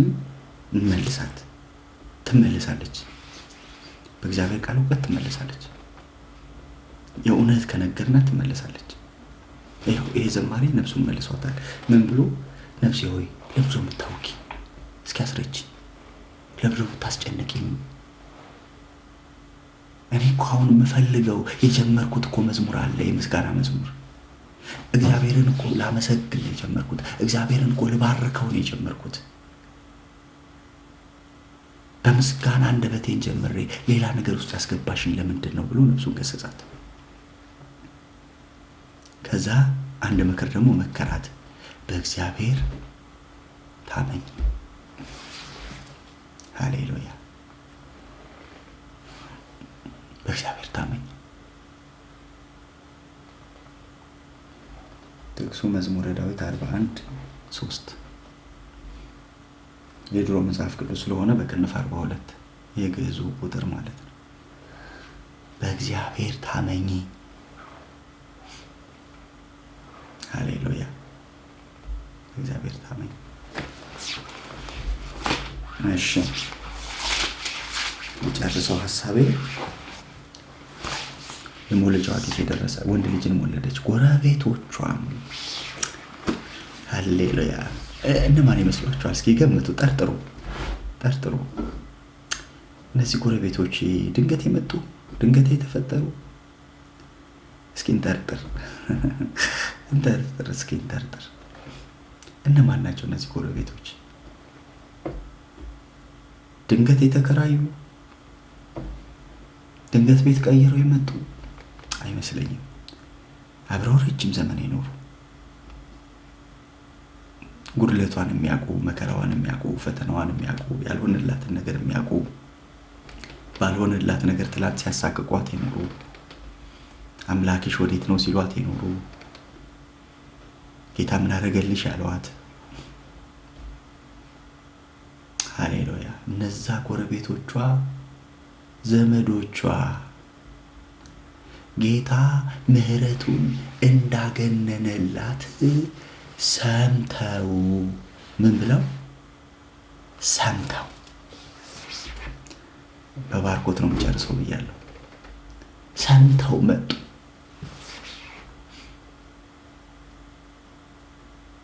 ሰምተው ይምጡላችሁ። ሳትናገሩ ሳትለፉ፣ ጌታ እኮ ለኔ ያደረገው ሳትሉ፣ የሆነላችሁ ነገር ራሱ ታይቶ፣ የተደረገላችሁ ነገር ራሱ ታይቶ አይተውት። ሃሌሉያ! እንደው ሉቃስ እንደው በጣም ሐኪምም ነበር አይደል? በጥንቃቄ ነው የጻፍኩልህ ብሎታል ቴዎፍሎስ። ስለዚህ እኔ አንድ ቀን እንደዚህ ቢያስብ ያውቃለሁ። ዝም ብዬ ሐሳቤ ያስቆኛል። በእርግጥ ማለት ለምንድን ነው የመውለጃዋ ጊዜ ደረሰ? ሴት ካረገዘች መውለዷ ይቀራል። ለምን ደረሰ ብሎ ጻፈ ብዬ አስቤ ትዝ አሉኝ ጎረቤቶቿ ትዝ አሉኝ። ለካ የሚጠብቁት የመፈንጃዋን ጊዜ ነው። በቃ እቺ ሴትዮ በቃ ካሁን ልትፈነዳ ነው፣ ካሁን ልትሞት ነው። ኧረ እንደው የሆነ ነገር መድኃኒት አብልተዋት ነው። ይሄማ በእንቁላል እንትን አይነ ጥላ መንፈስ ስም ይውደቅ ምናምን እያሉ ሲጠብቋት በቃ ልትወድቅ ነው፣ ልታብጥ ነው፣ ልትሞት ነው፣ የሆነ ነገር ልትሆን ነው ብለው ሲጠብቁ ድንገት የእልልታ ድምፅ ተሰማ። ምንድነው ብለው ሲመጡ ኤልሳቤጥ ወለደች። እኛ የጠበቅነው ይደርሳል ያልነው እኮ ሌላ ነገር ነው። ድንኳን ይተከላል ብለን ስንጠብቅ እንደው በስተርጅናዋ የሆነ ነገር ሊሆንባት ነው ብለን ጭራሽ ወለደች። ደረሰ፣ የመውለጃዋ ጊዜ ደረሰ። ሃሌሉያ! ደረሰ። ስለዚህ የሆነላት አሁን ኑና ጌታ ያደረገልኝን ምናምን ብላ የምትመሰክረው ሳይሆን ራሱ ይታያል። አንዳንዱን ነገር እግዚአብሔር ያደረገልን ነገር ይታያል። ልትደብቀው አትችልም። ዮሴፍ እየዞረ ለወንድሞቹ እኔ እኮ ንጉሥ ነኝ አይደለም። ዝም ብለህ በቃ ሰረገላው ሲያልፍ ታውቀዋለህ ዮሴፍ እንደሆነ። አንዳንድ ወንድሞች አንዳንድ እህቶች በቃ ጌታ ባረከኝ ለማለት ሲታገሉ ወይ ደግሞ ማለት የሆነልን ነገር ለማሳወቅ ስንታገል እንደው እንዳልሆነልን ነው የሚያሳየው። የሆነለት ሰው አይታገልም። እኔ ሁሌ እላቸዋለሁ ነብይ የሆነ ሰው ነብይነቱን ለማሳየት አይታገልም። ከታገለ እኔ ኃላፊነቱን ወስዳለሁ። ያ ሰው ነብይ አይደለም። በእውነት በየመሃሉ እኔ ፕሮፌቱ፣ እኔ አፖስትሉ፣ እኔ ነብዩ ካላችሁ በእውነት በጌታ ፍቅር ነግራችኋለሁ እንዳትፈሩት። ለምሳሌ ነብይነት የምታረጋግጠው አይደለም፣ ራስህ ስራው ነው የሚገልጠው። ነብይ የሆነ ሰው ነብይነቱን ለማስረዳት አይታገልም። በቃ በቂ ነው፣ ይታያል። እንዳለመታደል ሆኖ እኛ ነብይ የምንላቸው ሰዎች የሆነ ሀገር ሄጄ አይን በራ እውር በራ ምናምን ነው የሚሉት። እኛ ጋር እኮ ስንት ማየት የተሳነው ሰው አለ። ታግለህ የምታጸድቀው አይደለም፣ የሚታይ ነው። በእውነት አላደል ያ ከሳኦል ጋር የነበረው ብላቴና ቃሉ በምድር ላይ የማይወድቅ ነብይ አለ፣ እሱ ብንሄድ የጠፉ ነገሮቻችን የት እንዳሉ ይነግረናል አለው። ሃሌሉያ። እረኛው ነው እንደሱ ያለው። አብሮ ፍለጋ አህያ ፍለጋ የወጣው ብላቴና ነው እንደዛ ያለው።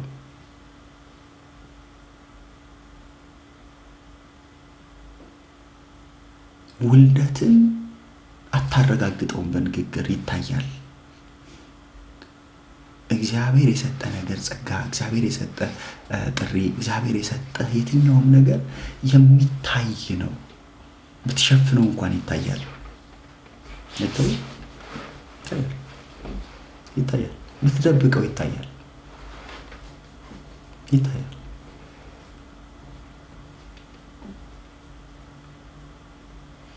አንዳንዴ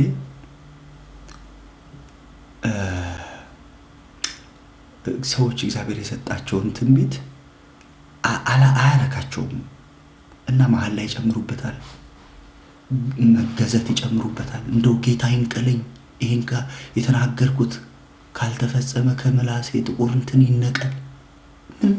ምንም ታገል አያስፈልግም። የእውነት ከሆነ ይሁን፣ ካልሆነ በቃ ይሁን። እንደው ስተህ ከሆነ ትመለሳለህ፣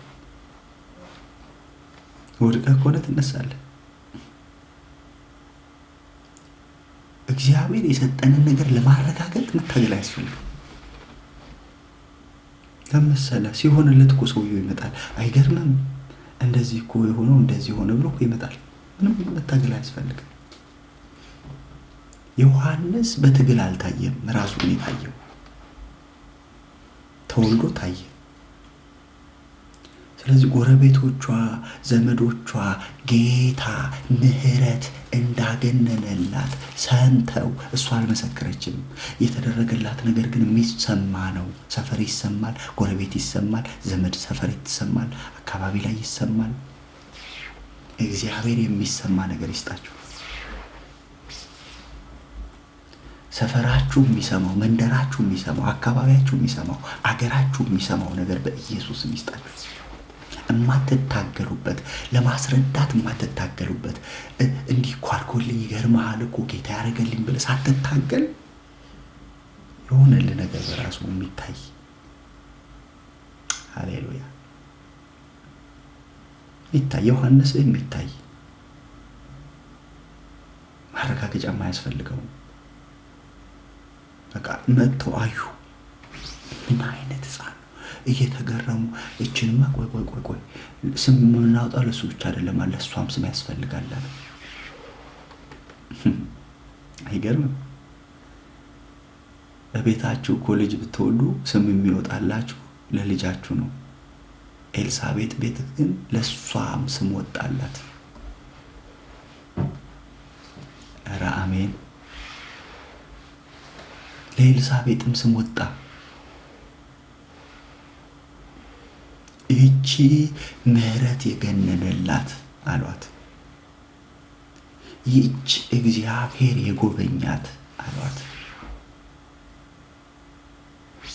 ስሙ ይባረክ፣ ስሙ ይባረክ።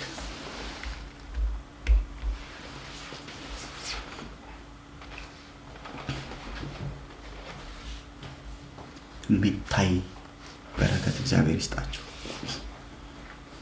የሚታይ ዮሐንስ እግዚአብሔር ይስጣችሁ። ተድላና ደስታ የሆነ በረከት እግዚአብሔር ይስጣችሁ።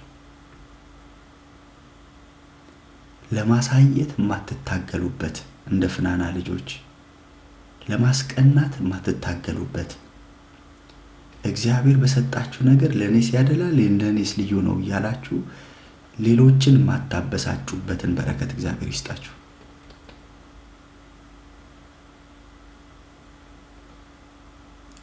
እግዚአብሔር በሰጣችሁ በረከት ሰዎች እግዚአብሔርን ያመስግኑበት።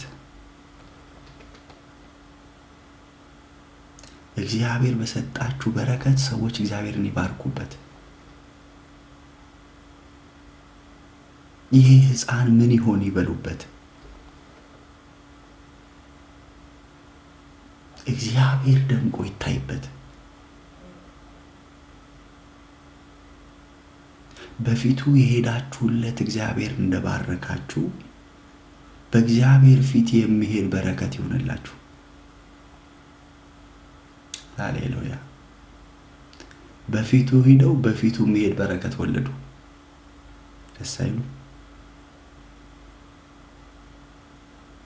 በእግዚአብሔር ፊት ሄደው በእግዚአብሔር ፊት የሚሄድ ልጅ ወለዱ። እግዚአብሔር እንዲህ አይነት በረከት ይስጣችሁ። በፊቱ የሄዳችሁለት እግዚአብሔር በፊቱ የሚሄድ በረከት ይስጣችሁ። በነገራችን ላይ በረከት ማለት እግዚአብሔርን የምትባረክበት ነገር ማለት ነው። በረከት ማለት ማግኘት አይደለም። በሙስና ልታገኝ ትችላለህ። በዝርፊያም ሰዎች ያገኛሉ። ባንክ ቤት ዘርፈው ሰዎች ባለሀብት ሊሆኑ ይችላሉ። እሱ በረከት አይደለም። በረከት ማለት የተባረክበት በረከት እግዚአብሔርን የምትባረክበት ነው ወይ ነው ጥያቄ።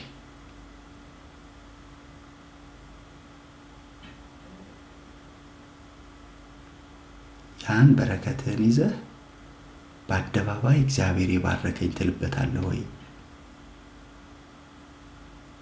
ትልበታለህ? እንደሱ ከሆነ እግዚአብሔር ይመስገን።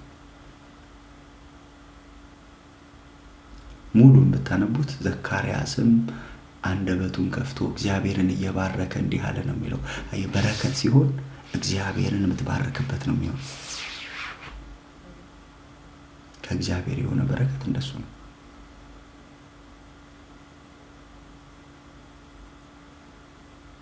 ሰጥቷቸው ዝም ያሉ ሰዎች የሉም። የምናውቃቸው አግኝተው ዝም ያሉ ሰዎች የሉም። ለምን? ከዛ በረከት ጀርባ የሆነ ነገር ስላለ። በረከት ሳቅ አድርጎልኛል፣ ያየኝ ሁሉ ይስቃል፣ ወይም ምስጋና አድርጎልኛል፣ ያየኝ ሁሉ እግዚአብሔርን ያመሰግናል ነው በረከት።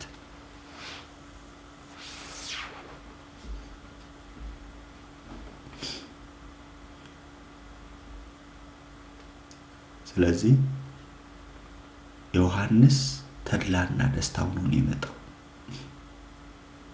በረከት ሆኖ ነው የመጣው። ለትውልዱ በረከት ሆኖ ነው የመጣው። ለቤቱ በረከት ሆኖ ነው የመጣው። ለአካባቢው በረከት ሆኖ ነው የመጣው። አዲስ ኪዳንን እና ብሉይ ኪዳንን ሊያጋጥም ድልድይ ሆኖ ነው የመጣው። የመጨረሻው የብሉይ ኪዳን ነብይ ሆኖ ነው የመጣው። እቺን ብቻ ብዬ ልጨርስ። በረከት በመንፈስ የምትሞላበት በረከት። ዘካርያስም መንፈስ ቅዱስ ተሞልቶ ትንቢት ተናገረ ይላል። የመጣው በረከት በመንፈስ እንዲሞላ የሚያደርግ። በነገራችን ላይ ቤተሰቡ በሙሉ ነው በመንፈስ የተሞላው። ዘካርያስ በመንፈስ ተሞላ። ኤልሳቤጥ መንፈስ ቅዱስ ሞልቶባት ትንቢት ተናገረች። ዮሐንስ ማህፀን ውስጥ ሁሉ መንፈስ ተሞላ። ሃሌሉያ! ምን አይነት በረከት ነው! ከተባረክን አይቀር እንዲህ እንባረክ።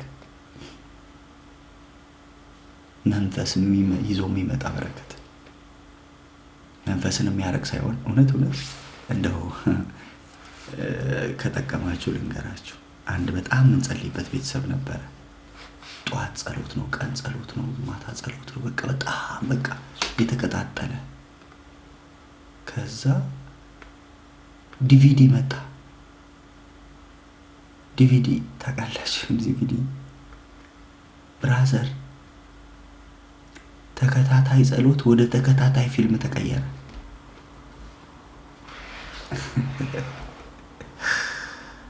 እውነት ስክሪን መጥቶ ቢሆን ያኔ እዛ ቤት ወይ ትልቅ ምን ሊሆን እንደሚፈጠር። ዲቪዲ እችን ነው የምታክለው ዲቪዲዋ መጥታ ጸሎታችንን ወሰደችው። የሆነ ቀን ያስተዋል ነው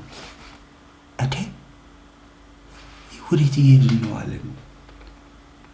እንደሆነ ነገር ነቃን።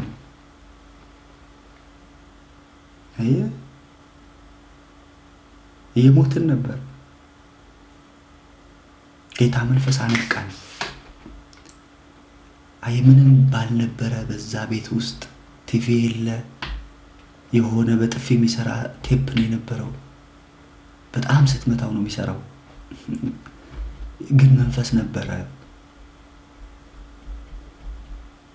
ክር ተበጥሶብን እየጎለጎለ አስቸግሮን የስንት እህቶች ጥፍር ቀለም እንደጨረስን ቴፕ የተበጠሰ ክር ለመቀጠል ቀጥለን ባንዴ ካዝማች ወደ ቁጥር እየገባ መዝሙር የሆነ ሰዓት ቆርጠን ስለምንጥለው ያለ ብሪጅ መዝሙር እየጀመረ መንፈስ ነበረ። ከዛስ መጡ መዝሙር እስኪ እንስማ እያለ አስታውሳለሁ። የመጀመሪያውን ክሊፕ የሰራው አውታሩ ነበረ። ዘማሪ አውታሩ ጀመርና በአውታሩ መዝሙር። ከዛ እሱ ሲያልቅ እስኪ የነ ታዴን ፊልም ነው አምላክና ማለክ ቁጥር 1 ቁጥር 2 ታዴ ጎበዝ ነው፣ ቀጣጥሎ ይሰራል። ጀመርን በነ ታዴ የነ ታዴ ማለቅ። ከዛ አንዱ ህንድ ፊልም ሲያመጣ፣ አንዱ አክሽን ፊልም ሲያመጣ ብራዘር ተረሳ ጸሎት። ስንገናኝ በመንፈስ ነደን የምንመጣበት ነገር ሁሉ ተቋረጠ። ምን መጣ? ትንሽ የዲቪዲ መጣ። አንዳንዴ የሆኑ በረከት የሚመስሉ ነገሮች ወደ ሰዎች ህይወት ይመጣና የሆነ ነገር ያጎድላል፣ ጸሎትህን ያጎድለዋል። ያኔ አንድ የጻፍኩት ግጥም አለ። እስኪ በቃሌ ማቀው ይመስለኛል። ያኔ የጻፍኩትኝ ምን ብዬ መሰላችሁ? እንደው ምቾት ምናምን አልነበረም፣ ግን እንደው ከሆነ ብዬ በሰሌን ጆንያ መንበርከኪያ ጠፍቶ ውሎ ከታደረ ስጸልይ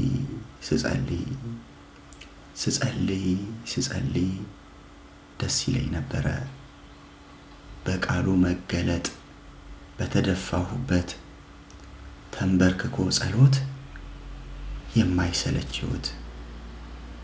ዛሬ ስፖንጁ መጣና ምቾቱ መጸለይ አቃተኝ መሆን እንደጥንቱ።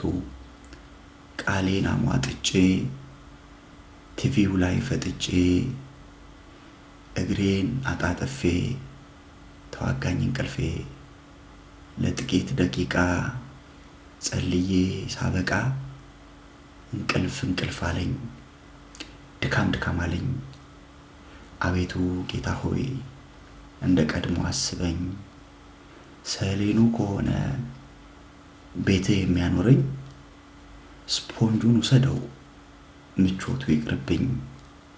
ማመስገን ካልቻልኩኝ በተድላይ ኑሮ ሁሉም ይቅርና ልጀምር ከዜሮ።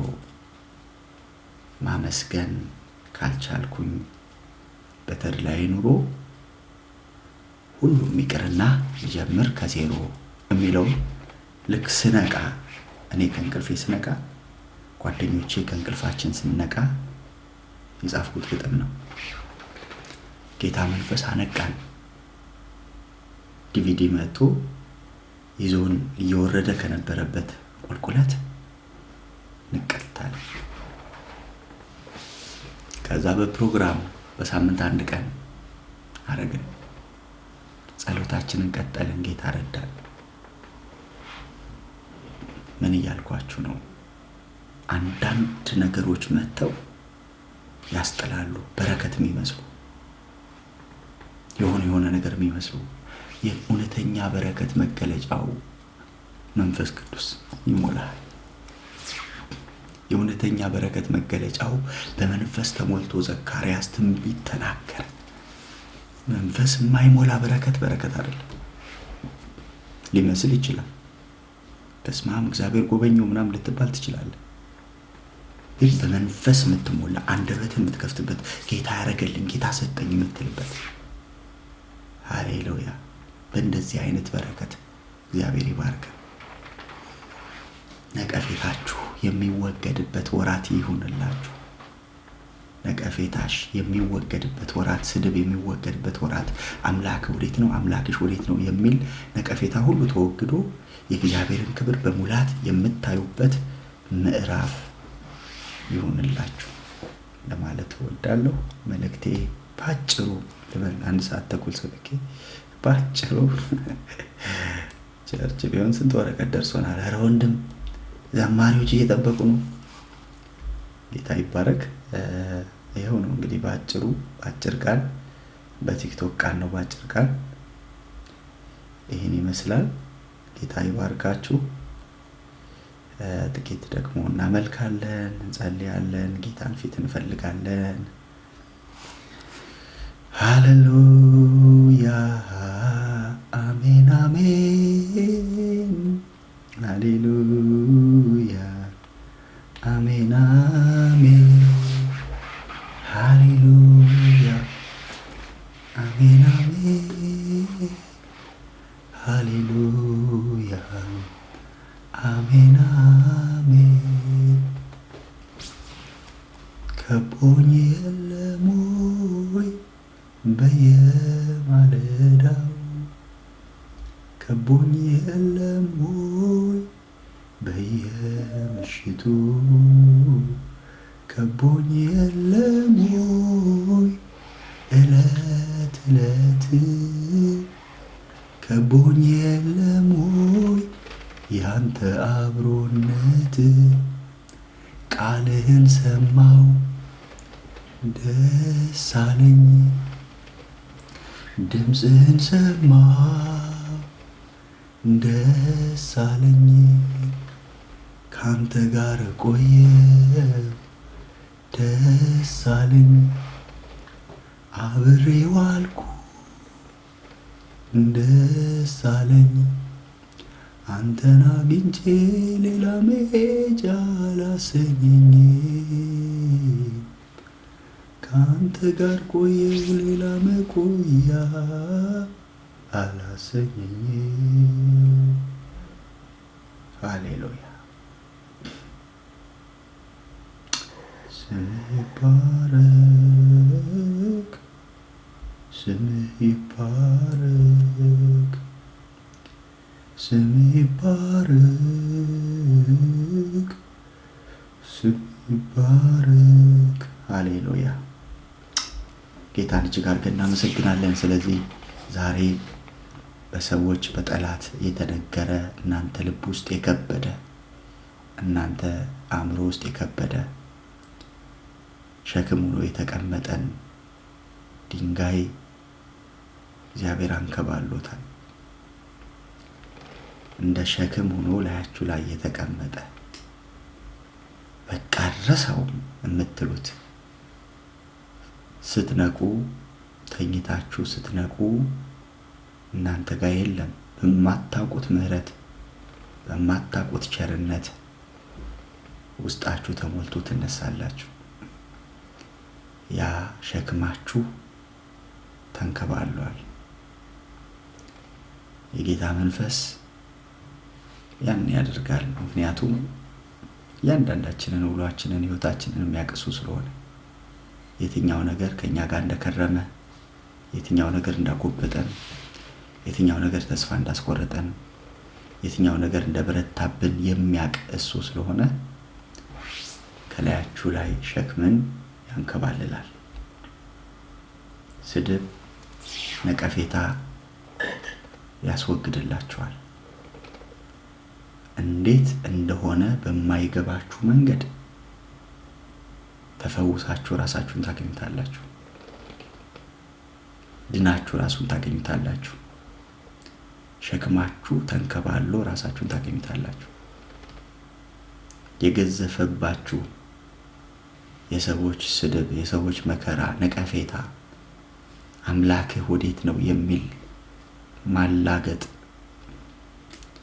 በእናንተ ላይ በአምላካችሁ ላይ ያላገጡ ካሉ ያንን እንኮፍ የሆነ በላያችሁ ላይ የተቀመጠ ከስሩ እግዚአብሔር ይነግራል። የጌታ መንፈስ ከቃሉ በስተጀርባ የሚሰራ አምላክ አይደል? እኛ ቃሉን ስንሰማ መንፈስ ቅዱስ ደግሞ ጓዳችን ውስጥ ይገባል።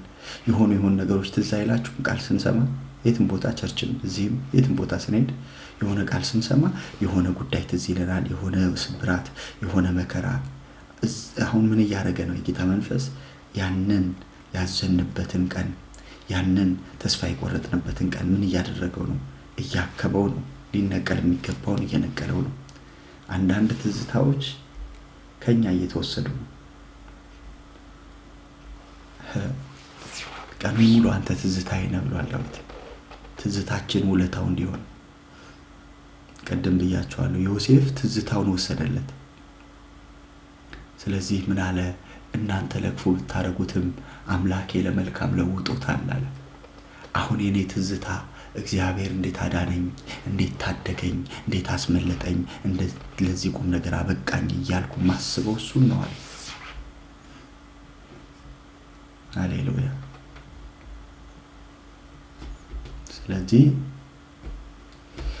አምላክ ወዴት ነው የሚል ድምጸት በዙሪያችሁ ያለ ሰዎች ዛሬ ምስራች አለ። ይሄው አምላኬ እኮ መጣ ሳትሉ መጥቶ ይታያል። ቢታንያ መንደር ኢየሱስ ተገኘ። ሃሌሉያ። መንደር ውስጥ ተገኘ ኢየሱስ። ይገኛል። የሞተባችሁ መንደር ውስጥ ይገኛል። ተስፋ ያስቆረጣችሁ መንደር ውስጥ ቢታንያችሁ ላይ ኢየሱስ ይገኛል። አልዓዛራችሁ የሚነሳው የሞተባችሁ ሰፈር ነው።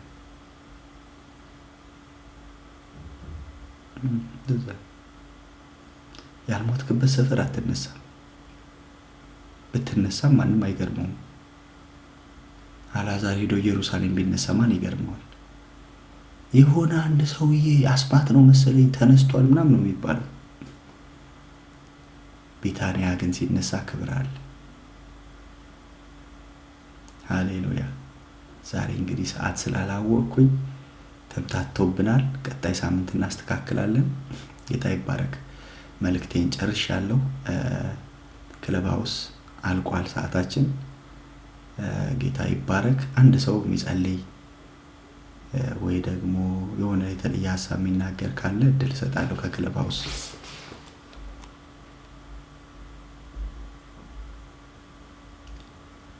ሃሌሉያ አሜን። ሰምታችሁኛል ግን አይደል? በደንብ አይኔ ድምጼ ይሰማ ነበር?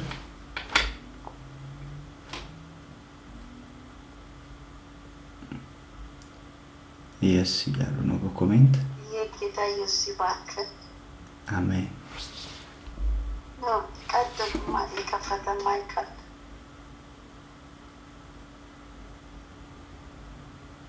አለ። የከፈተ አንቺ ሆነሽ የከፈትሽው አይኔ።